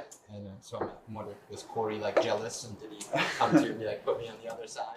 I just think we got a really unselfish team. A team that understands that that's a big part of this team, the field goal team. In order to win football games, tight football games, we need all that we can handle. Week to week is different, right? You got injuries, you got new guys in, new guys out, and you're having to search around for bigger bodies, longer bodies that can play that unit because you can't just put someone that doesn't have size or length there. And 94, Corey just said, you know what, I can do it, and we filled him in, got him coached up, and he went in there and did it. So that's unselfish right there because that you're not going to get called out for anything there, but that's the type of players we have on this team right now that are bought into the culture and what we're trying to preach. To the inexperienced guy, it can be tough to see how someone like a punter has developed in their career. So I'm curious, outside of just looking at the numbers, how have you seen Bryce kind of grow over the time that you've worked together? Man, I just, with young guys, they want to kick all the time. They want to overthink things. And I think with Bryce, even throughout the season so far, I've just taken some of the coaching from Tom Quinn or Vrabel, just like understanding things that we need to do as we progress in the season, whether that's shortening our steps up, getting the ball out quicker, having a faster operation, understanding where our strengths and our weaknesses are as a team, and make sure that we play to that strength there with him punting the ball. And I think he continues to work at that. And it's good to have him in there and just truly trying to listen to what we're trying to coach him up on. And he's trying to take that in. And week to week, he's doing a good job. And we just got to get him down, playing at a consistent basis, which we are. And I'm excited to see how he progresses when the real football season starts here. And when it comes to what kind of punt is needed in certain situations, is that something that you have conversations with beforehand? Yes. Yeah, that's pregame and that's during the game. Like all situational stuff, like at the 50, at the -20, we're down, we're up in the game. It's late in the fourth quarter. That's all discussed on the sideline, and he goes out there and executes right there. It's not. I'm usually not the final judgment. I kind of let him roll, but we still have dialogue between it because I want him to feel comfortable when we go out there as well. Along those lines, we hear the term out kicking your coverage, right? But he's really let some rip this year, especially in recent weeks. Is that about the faith in Schooler and those guys? Yeah, I mean, sometimes when that happens, we tell him to go flip the field, and our guys go out there and execute like they did in the fourth quarter of last week. And, props to him for having a big leg. Props to Schooler and those guys going out and covering. Ashby, Casey, Tavai, Tay, all the guys that are on that play that made that ball expand. That's just a credit to all those guys, playing off in the fourth quarter and trying to get the ball and flip the field and create a long field for our defense right there. Thanks, guys. Have a good one. All right, and that was a special teams coach. Now we're going to hear from the quarterback, Drake May. Drake May. Drake, seemed like a lot of people were excited because they were Friday. We obviously were excited to the Garden. Just what's it been like to be here and just have the area so excited about your play and your name and sort of people freaking out now wherever you go. Yeah, I think they're excited about what we're doing. I think trying to get something to cheer for. And, we got to bring it every week. But it's pretty cool. It's pretty cool to see some of the reactions you get. And it's a reminder of kind of the platform that I'm given and, what you can do and spread love and, spread messages. So it's really cool. And I appreciate the way this city has embraced me. And we got to keep going. Keyshawn's banked up right now. Just how much faith do you have in the rest of the wide receiver group to step up? Yeah, I think they've stepped up all year. We mixed in a lot of different personnels. A lot of different guys are in and out.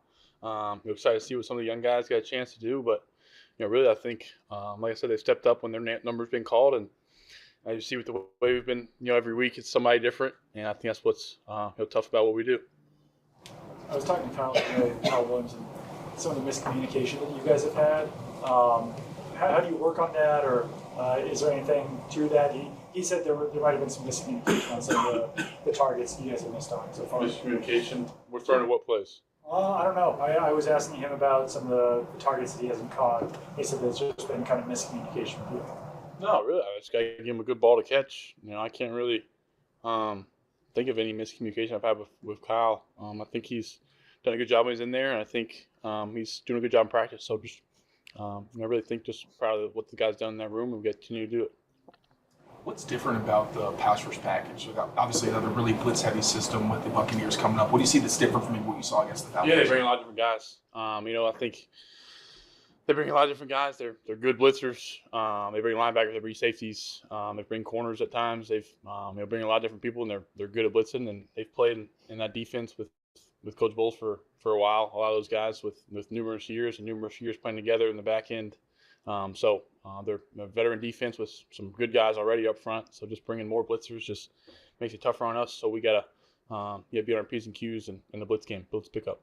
Is it more difficult running play action when you have to turn your back and you don't really know where the pressure is necessarily coming from? No, I think you try to build in, try to schematically build in kind of pressure awareness for different type of blitzers or try to get in and out of stuff based off who's blitzing. So we try to build that in, but there's definitely times where I think they lead the league in free rushers to the quarterback or a stat like that. So they do a great job of getting guys home. So it's definitely something that can get my head around faster if we do, and I know they're really aggressive.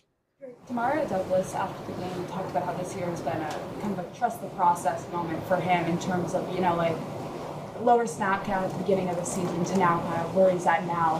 What have you seen from him this whole season, and how has he kind of developed into this deep ball threat that you keep targeting in these later games? First off, just I appreciate the way he's approached, every day coming into the facility, coming to practice. He practices, as hard as anybody out there. He runs routes. He's always wanting to, run routes during practice. Run them again if we mess something up, and just his attitude. He probably the joy he brings. Y'all have been around Pop. He's such a joy to be around. Sorry for his loss this past weekend, but just speaks to just him as a person. Going out there and having a big game, and like you said, has battled some different things within the personnel and staying in bigger personnels for us this year. Hadn't been on as much on the field, but we've got his chance. I've missed him a few times. He's been open a lot on film, so he's just keep on running, and his energy has been contagious. Drake, just to get back to some of the blitz questions, you guys have been really good, it looks like, based on some of the numbers against the blitz. What's been the key to your success, the success that you guys have had?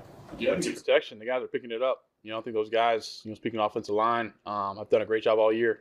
A lot of the sacks I have taken have been my fault. Been me holding the football, and I want to credit those guys for what they've done in blitz pickup games. He can tell you that. How hard He they was work holding on that ball watching for film too long and watching sometimes. on Thursdays the third down cut ups and what they do kind of blitz wise. So and other than that, just my mindset of get it out and know that there's less people covering if they're blitzing, and just trying to be better and keep on growing against where guys are coming from and what they're trying to do behind the blitzes. Just trying to learn as much as I can of what these defensive coordinators like to do. You say that some of the sacks you're taking are your fault just for holding on to them. How do you work on that throughout the week or going into the next game after having seen that on film? Can you just take us through how you work to make sure that doesn't happen again? Yeah, just like anything else, you try to work on in practice. You try to simulate drills and be really good when we're on our team periods of trying to avoid it, and from there just don't make it too big a deal because I think there's some times where we're still making plays when I do try to extend plays. So just know at the point of the play and try to get that and execute it. This was 4 years ago, and you were just in college. But do you remember anything about the last time the Patriots and Bucs played and Brady came back? Yeah, that was a big game. I know he came back here. I think they said they were cheering him when they first got out, and once the game went on, and the game started, they were booing him, which I respect, from our fan base. No, but I think I remember it was kind of a low-scoring game to begin with, and I think it came back, and some of the trainers in the training room the other day were saying, I think Tom had a drive to put him ahead, and it was raining all game, and the rain stopped when Tom went out there for the game-winning drive, just almost like the football gods were with him. But I think I think the Patriots, that was a it's our get back game. You remember games like that? On Tampa to get the get back, guys. That was cool. Go and put it down in Tampa for the dub. Is it hard in Let's the go. moment to not want to hold for that extra second to see if something opens up as opposed to just getting rid of it or going whatever it is? Yeah. Is that a hard thing to reconcile for you? Yeah, I think it's something that's. I don't think it's hard, but I think facing the consequences is harder. So knowing just tucking in if I am getting wrapped up or captured in the pocket, and like I said, just trying to stand in there as long as I can to try to find guys open. That's what I'm going to try to do and continue to try to do, and extend plays when I can.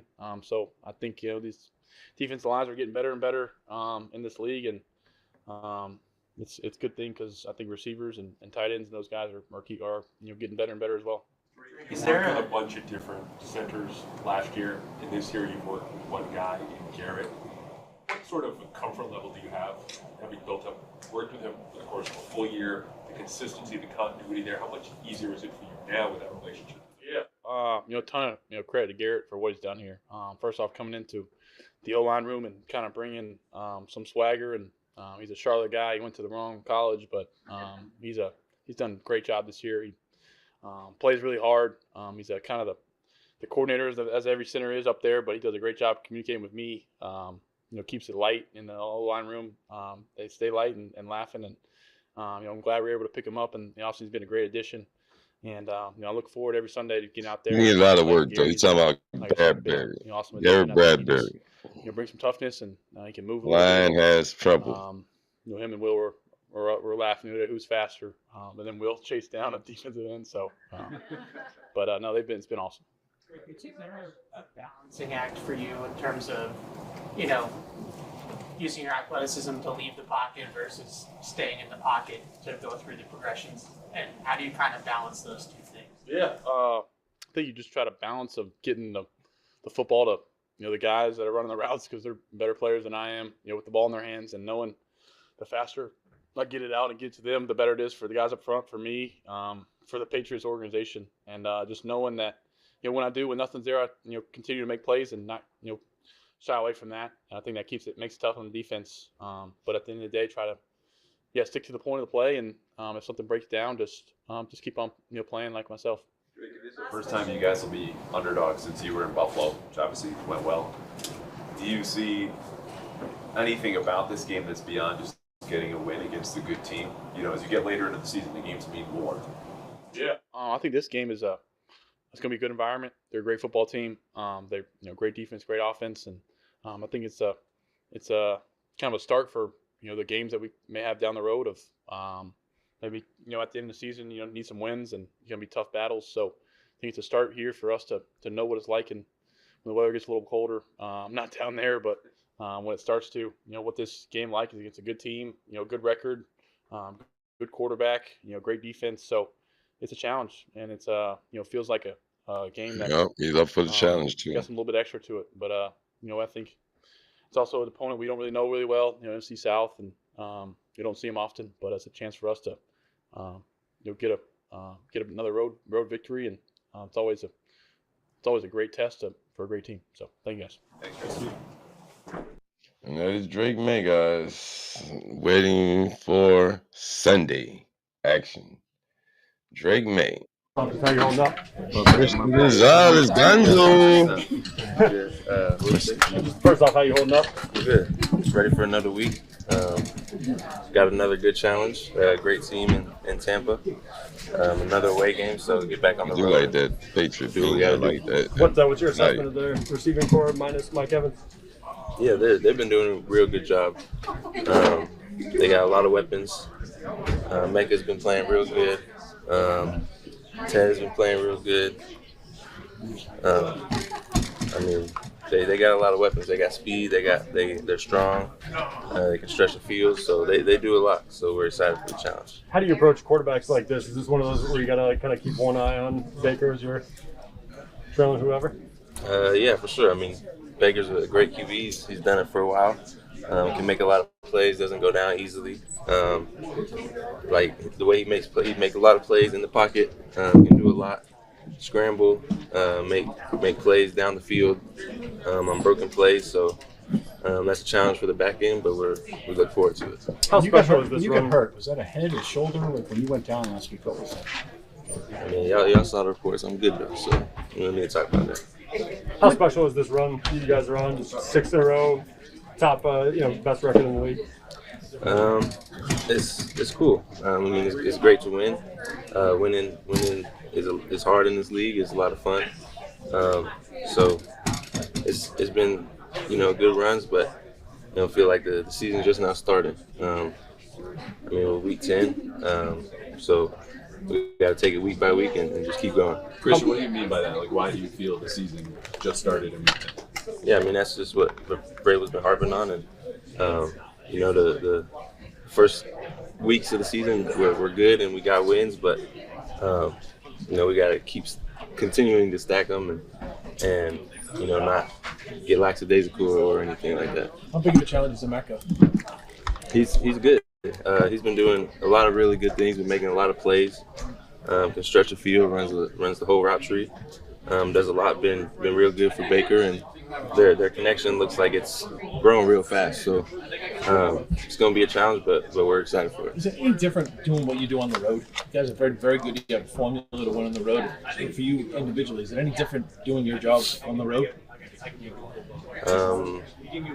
No, not for real. I mean, it's just going in and doing what the defense needs me to do and guard our man and do what we got to do. How much does this group buy into the road warrior mentality, though? Yeah, we bought into it. We want to travel with our identity and bring that with us. Road warriors. Just take this another on the win. road. Christian, how cool is it to be a part of a team that's not just winning, but also has a young core? It's fun. I mean, we've grown real close. I feel like we've got real close in this locker room and on the team, and that just translates to Sundays. Being able to know you got everybody's back and they got yours, and we just go out there and have fun and try to win. Christian, how much, if at all, did you care about the trade deadline yesterday? And what's your reaction when the team made no moves? I'm focused on who's in the building, who's in this locker room, and Tampa Bay. That's it. But no, that's all. I know it's out of your control. All we got right here. What we ain't got. Steph, thoughts on the Buccaneers? There's a lot of veteran guys, a lot of talent, particularly in the secondary. What stands out to you the most? It's a defense that's been together. We got a veteran group that's been together for a while. Tavo's is obviously a great DC, and you got some guys on the back end that's been making plays, especially at the corner position. They got a lot of turnovers in the past couple of weeks, so it's going to be key for us to, ball security, job security. So we got to take care of the ball. Heard the expression from you. We all we need.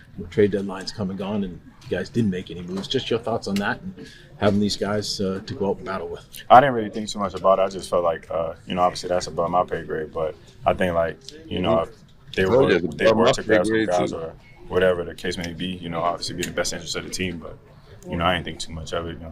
Lucky us. Coach was talking about how you helped change the culture here. He then dropped that there were 41 players in here lifting on the day off. I don't know if you were part of the group, but what does that say about you?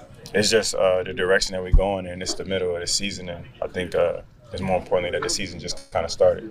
Obviously that first halfway point through the season, guys kind of figure out what kind of team you are, what kind of team you want to be, where you measure, and the things you've been doing well. So trying to figure out that identity. At this point, I feel like we know who we are. We know where we want to go, what it's going to take to get there. So guys coming in on off, they putting that time in. I'm not surprised. Just to go back to the overall, we got overall. How much faith do you have in the current group in here that you guys have enough to be able to keep this run going? Stefan, great question. What has impressed you the most about Drake? Everything. I got 100% faith in our guys. Obviously, we always got what we need. Didn't come from nowhere. So obviously, I got faith in them. Exactly. Y'all always surprise me with questions at the locker. Kind of touched on it a little bit as far as how hard it is to play quarterback. It's a hard job. Every game's going to look different. Every complexion of every game we're going, it's going to look different. So we're going and preparing the right way. Things happen in the game. You kind of just got to roll with the punches. But the more positive you stay, the better you are. I feel like early in the season when I said we was going to learn from those losses, people kind of snickered a little bit. But we're in that phase of, you're still learning. Don't ever get too comfortable. We're in that spot where we can continue to get better, and we will. So take it on the chin.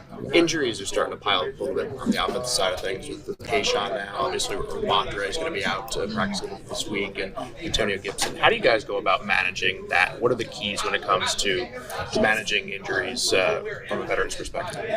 Mainly, it's everybody got to prepare to be a starter. I know it sounds crazy. I don't know what week we are. Kind of just take it week by week, but preparing to be a starter, you got to be ready to play. Terrell Jennings came in and stepped up and played really well, got his first touchdown. Shout out to him.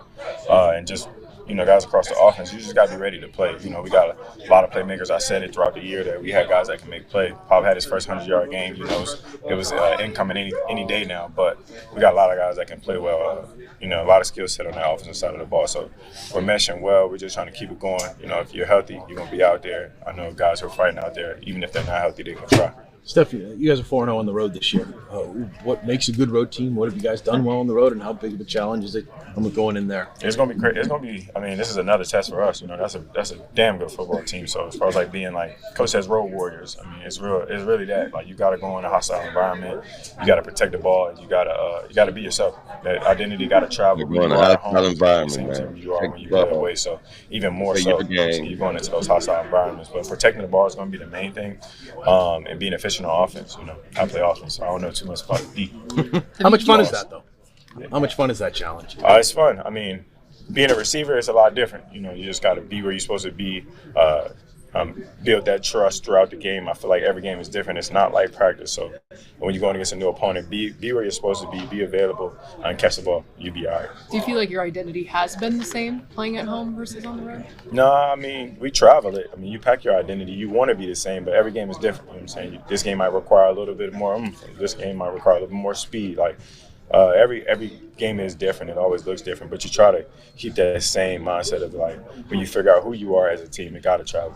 At 7-2, you guys are tied for the best record in football. Obviously, the Bucs are at 6-2. Do you feel that, and do guys in this room feel that you're one of the best, if not the best team in the game, or is there still more to prove as the weeks pile up? Yeah, that's like those 42 guys coming in on the off day show you that they got a lot to prove. I mean, it's early in the season. I know it's halfway through, but it's like the season just kind of started when you start weeding out what kind of teams you want to be. It's a lot of guys in the hunt trying to get somewhere. So we're still building. You know, I feel like don't drink the Kool-Aid, don't get too comfortable. I mean, records are gonna be records. This shit could go to shit any day now, and then we'll be talking about a whole another conversation at the end of the year. So I don't think anybody's focused on the record, more so focused on the next game and playing well. That's gonna be key, because you play well enough, you just put yourself in a position to be somewhere, not being somewhere. Steph, how grateful are you to be here? You know, I know free agency there might be some uncertainty, but obviously you land there and just how happy you are about how this has worked out. Yeah, I mean, in the offseason, you know, I kind of weighed the options as far as where I wanted to go, where I wanted to spend the rest of my career. This was somewhere that I had in the forefront of my brain rather than the back of my mind. Obviously, there was a lot of guys out there that was coming off an injury, receiver-wise. So I kind of just waited it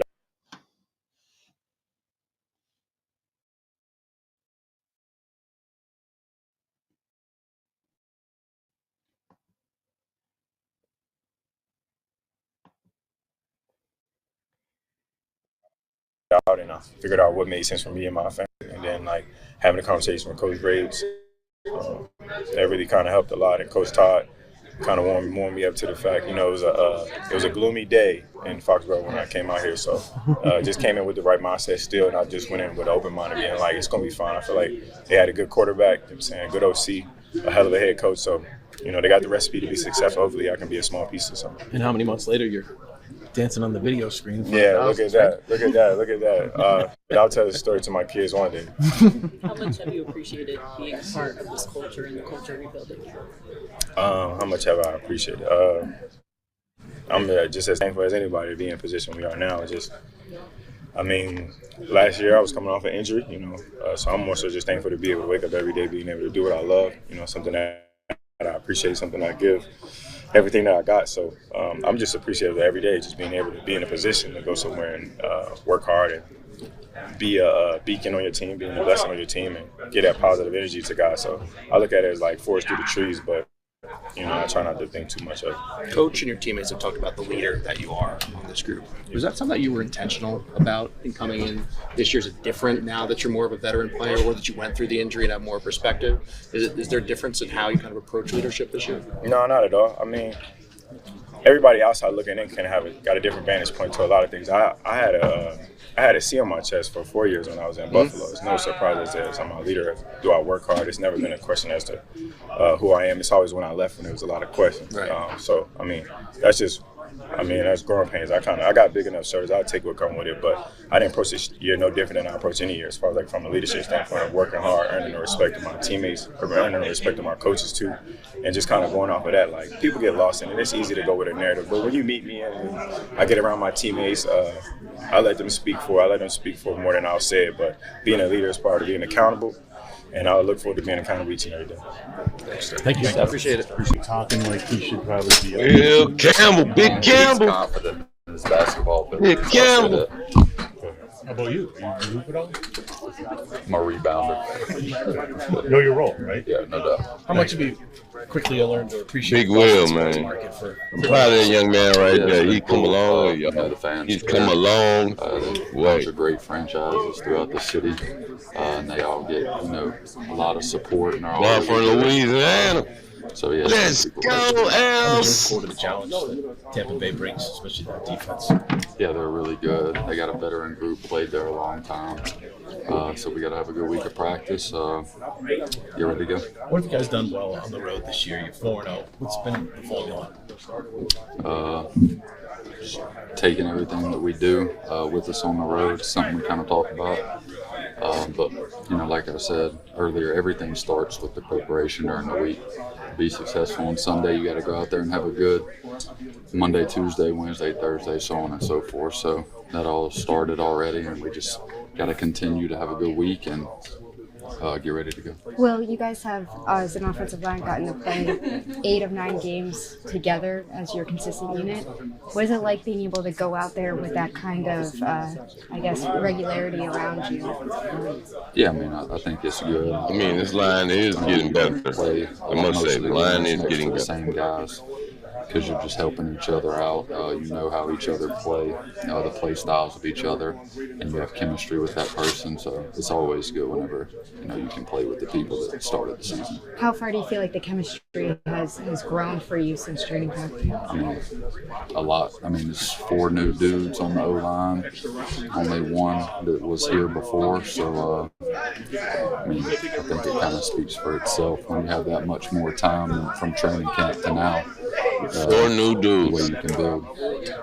Sorry if you were asked this already. 41 players here getting day off. I'm just curious, what do you think that's like?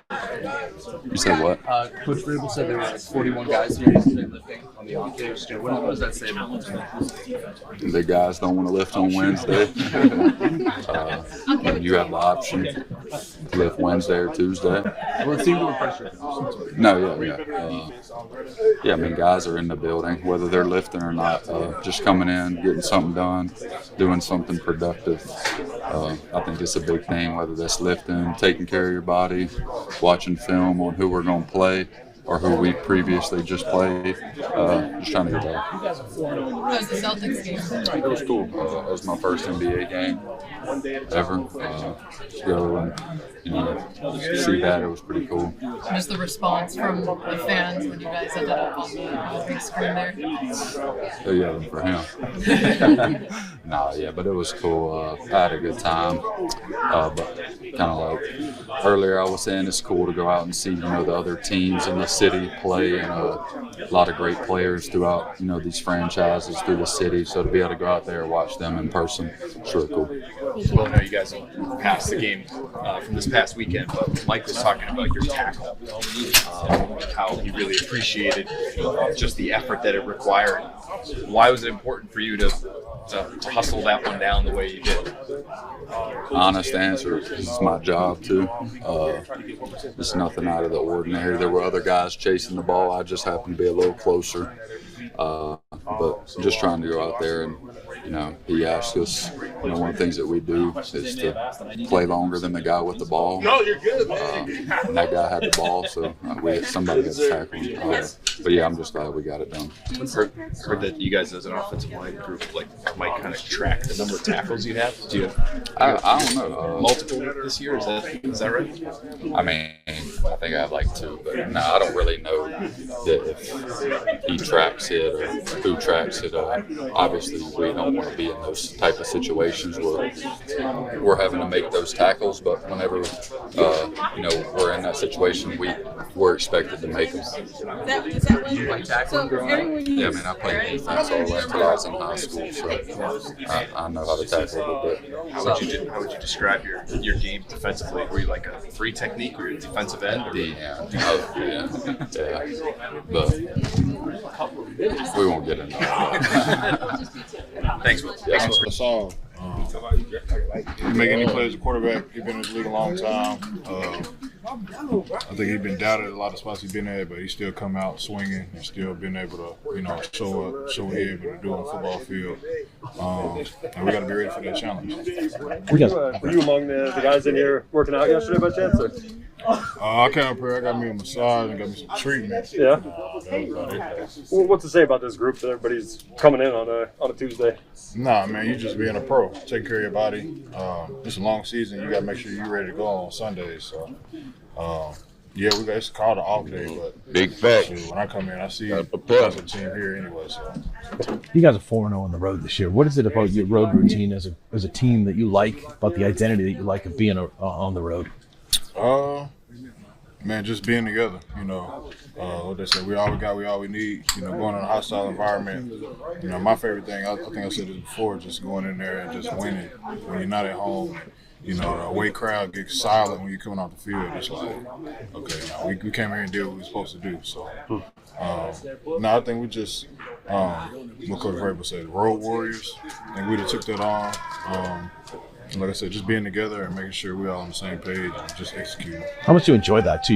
You've made a lot of plays big at the end of games to close them out. What's that feeling like with that crowd going crazy and you've got to shut it down? No, that's what you do it for. That's the moments you That's what you do it for, baby. You, like, visualizing That's what you do it for, baby. And you know, to go out there and do it is another thing. So, that's what we all trying to do. Go out there and make plays, and most importantly, get the win. Are these the kind of games you do it for? Just looking at two top dogs in your respective divisions? I'm trying to do it against whoever we play. It don't matter. If I can affect the game and make plays at the end of the game for us to win, I don't care who we playing against. You said we all we got, we all we need. Trade we all we got, you guys we all didn't we make need. any moves. What's that say about your group? No, I think we're good. We're good in my group, and I think we've shown that consistently this season. We just got to keep going, being consistent, being where we're supposed to be, and keep trying to affect the game up front. Well, you guys are 7-2. Did you think you guys could be this good this first time here? Shoot, I didn't know what to expect. I know what my job was to come in and do. You know, help guys out, help the young guys out. You know, be a leader by example. And when I get an opportunity, you know, make plays. They brought me here to make plays, and you know that's what I'm trying to do. What makes Baker especially effective on third down? Just his ability to run. You know, you don't think he can run, but I mean, he break a lot of sacks because guys think he's just gonna go down easy. He get out a lot of that stuff, and he making plays with his arm too. So we definitely got to be ready for that. Bill, seeing the Bucks as much as you did when you were in Philly, how does that experience help this Sunday, you and or your teammates?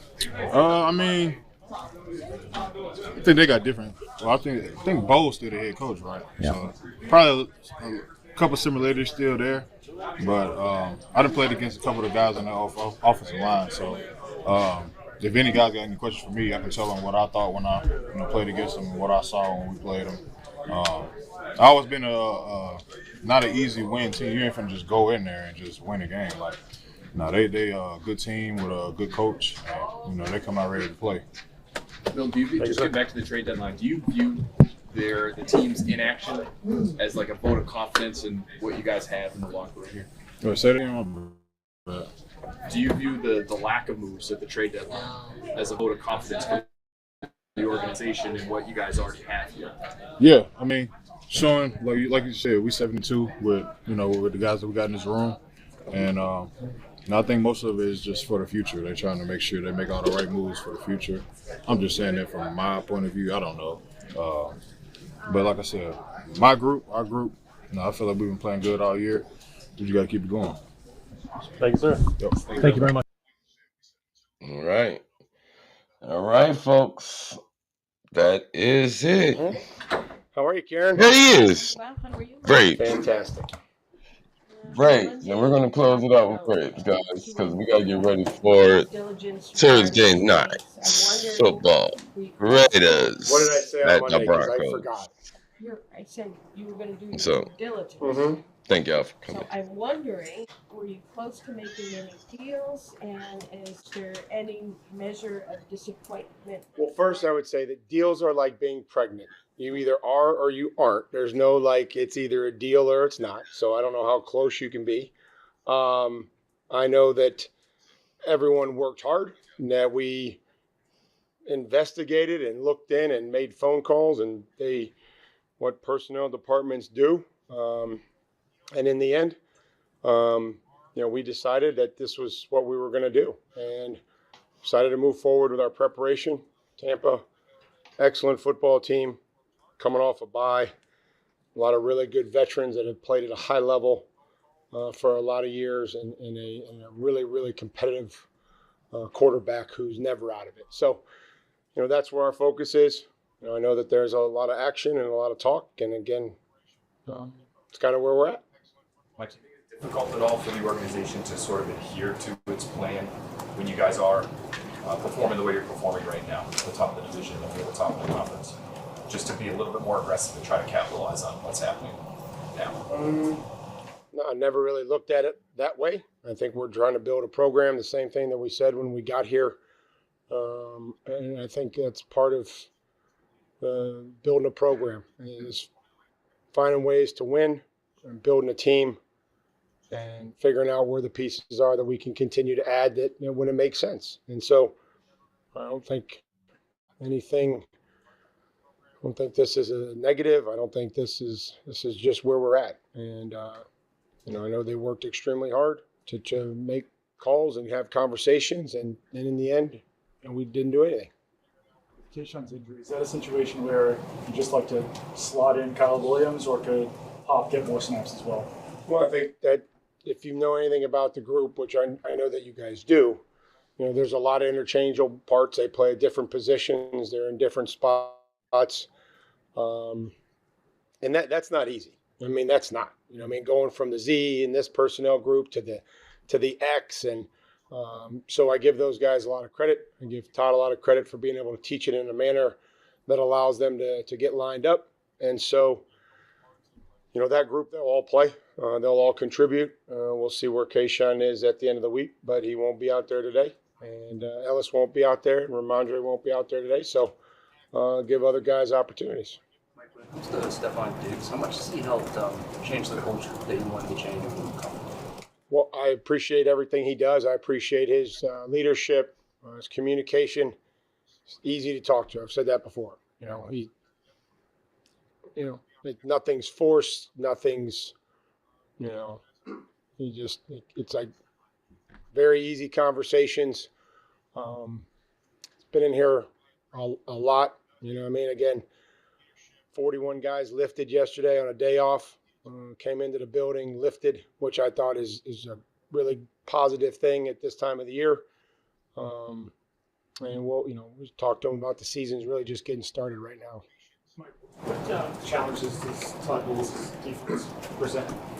How much has it evolved over the course of time?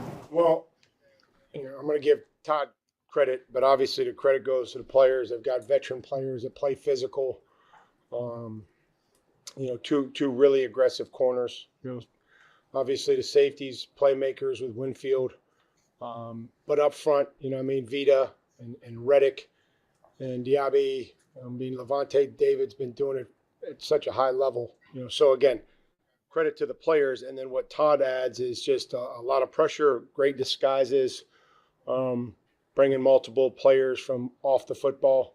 It's not just, a linebacker. You could have a corner. You could have a safety. You could have the nickel.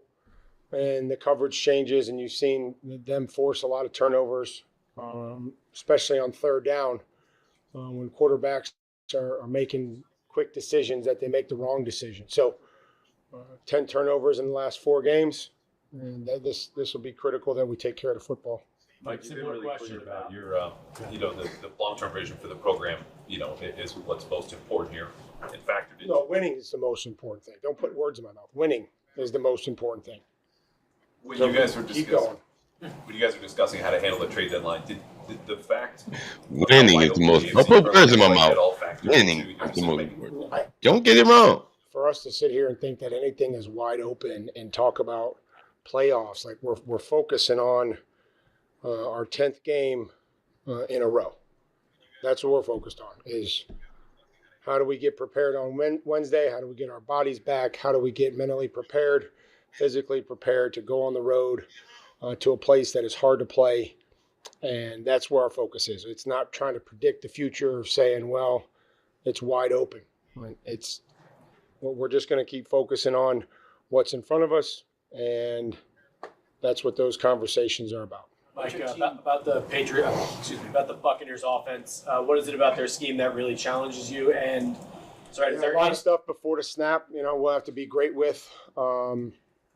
Just the motions and the shifts, and again, give them credit. They've got guys going in different spots and jet motions and fly motions. That's one thing they do. They motions. Shit, they a lot of window dressing. Because defenses are having issues with their eyes, and they're looking at this tight end, and the other one's releasing, and he's wide open. And Baker can extend plays or even manufacture the keepers to both sides. It's not like he's just moving the pocket one direction. If you don't give it a clean look, if you give him a clean look, he's going to be able to function extremely well.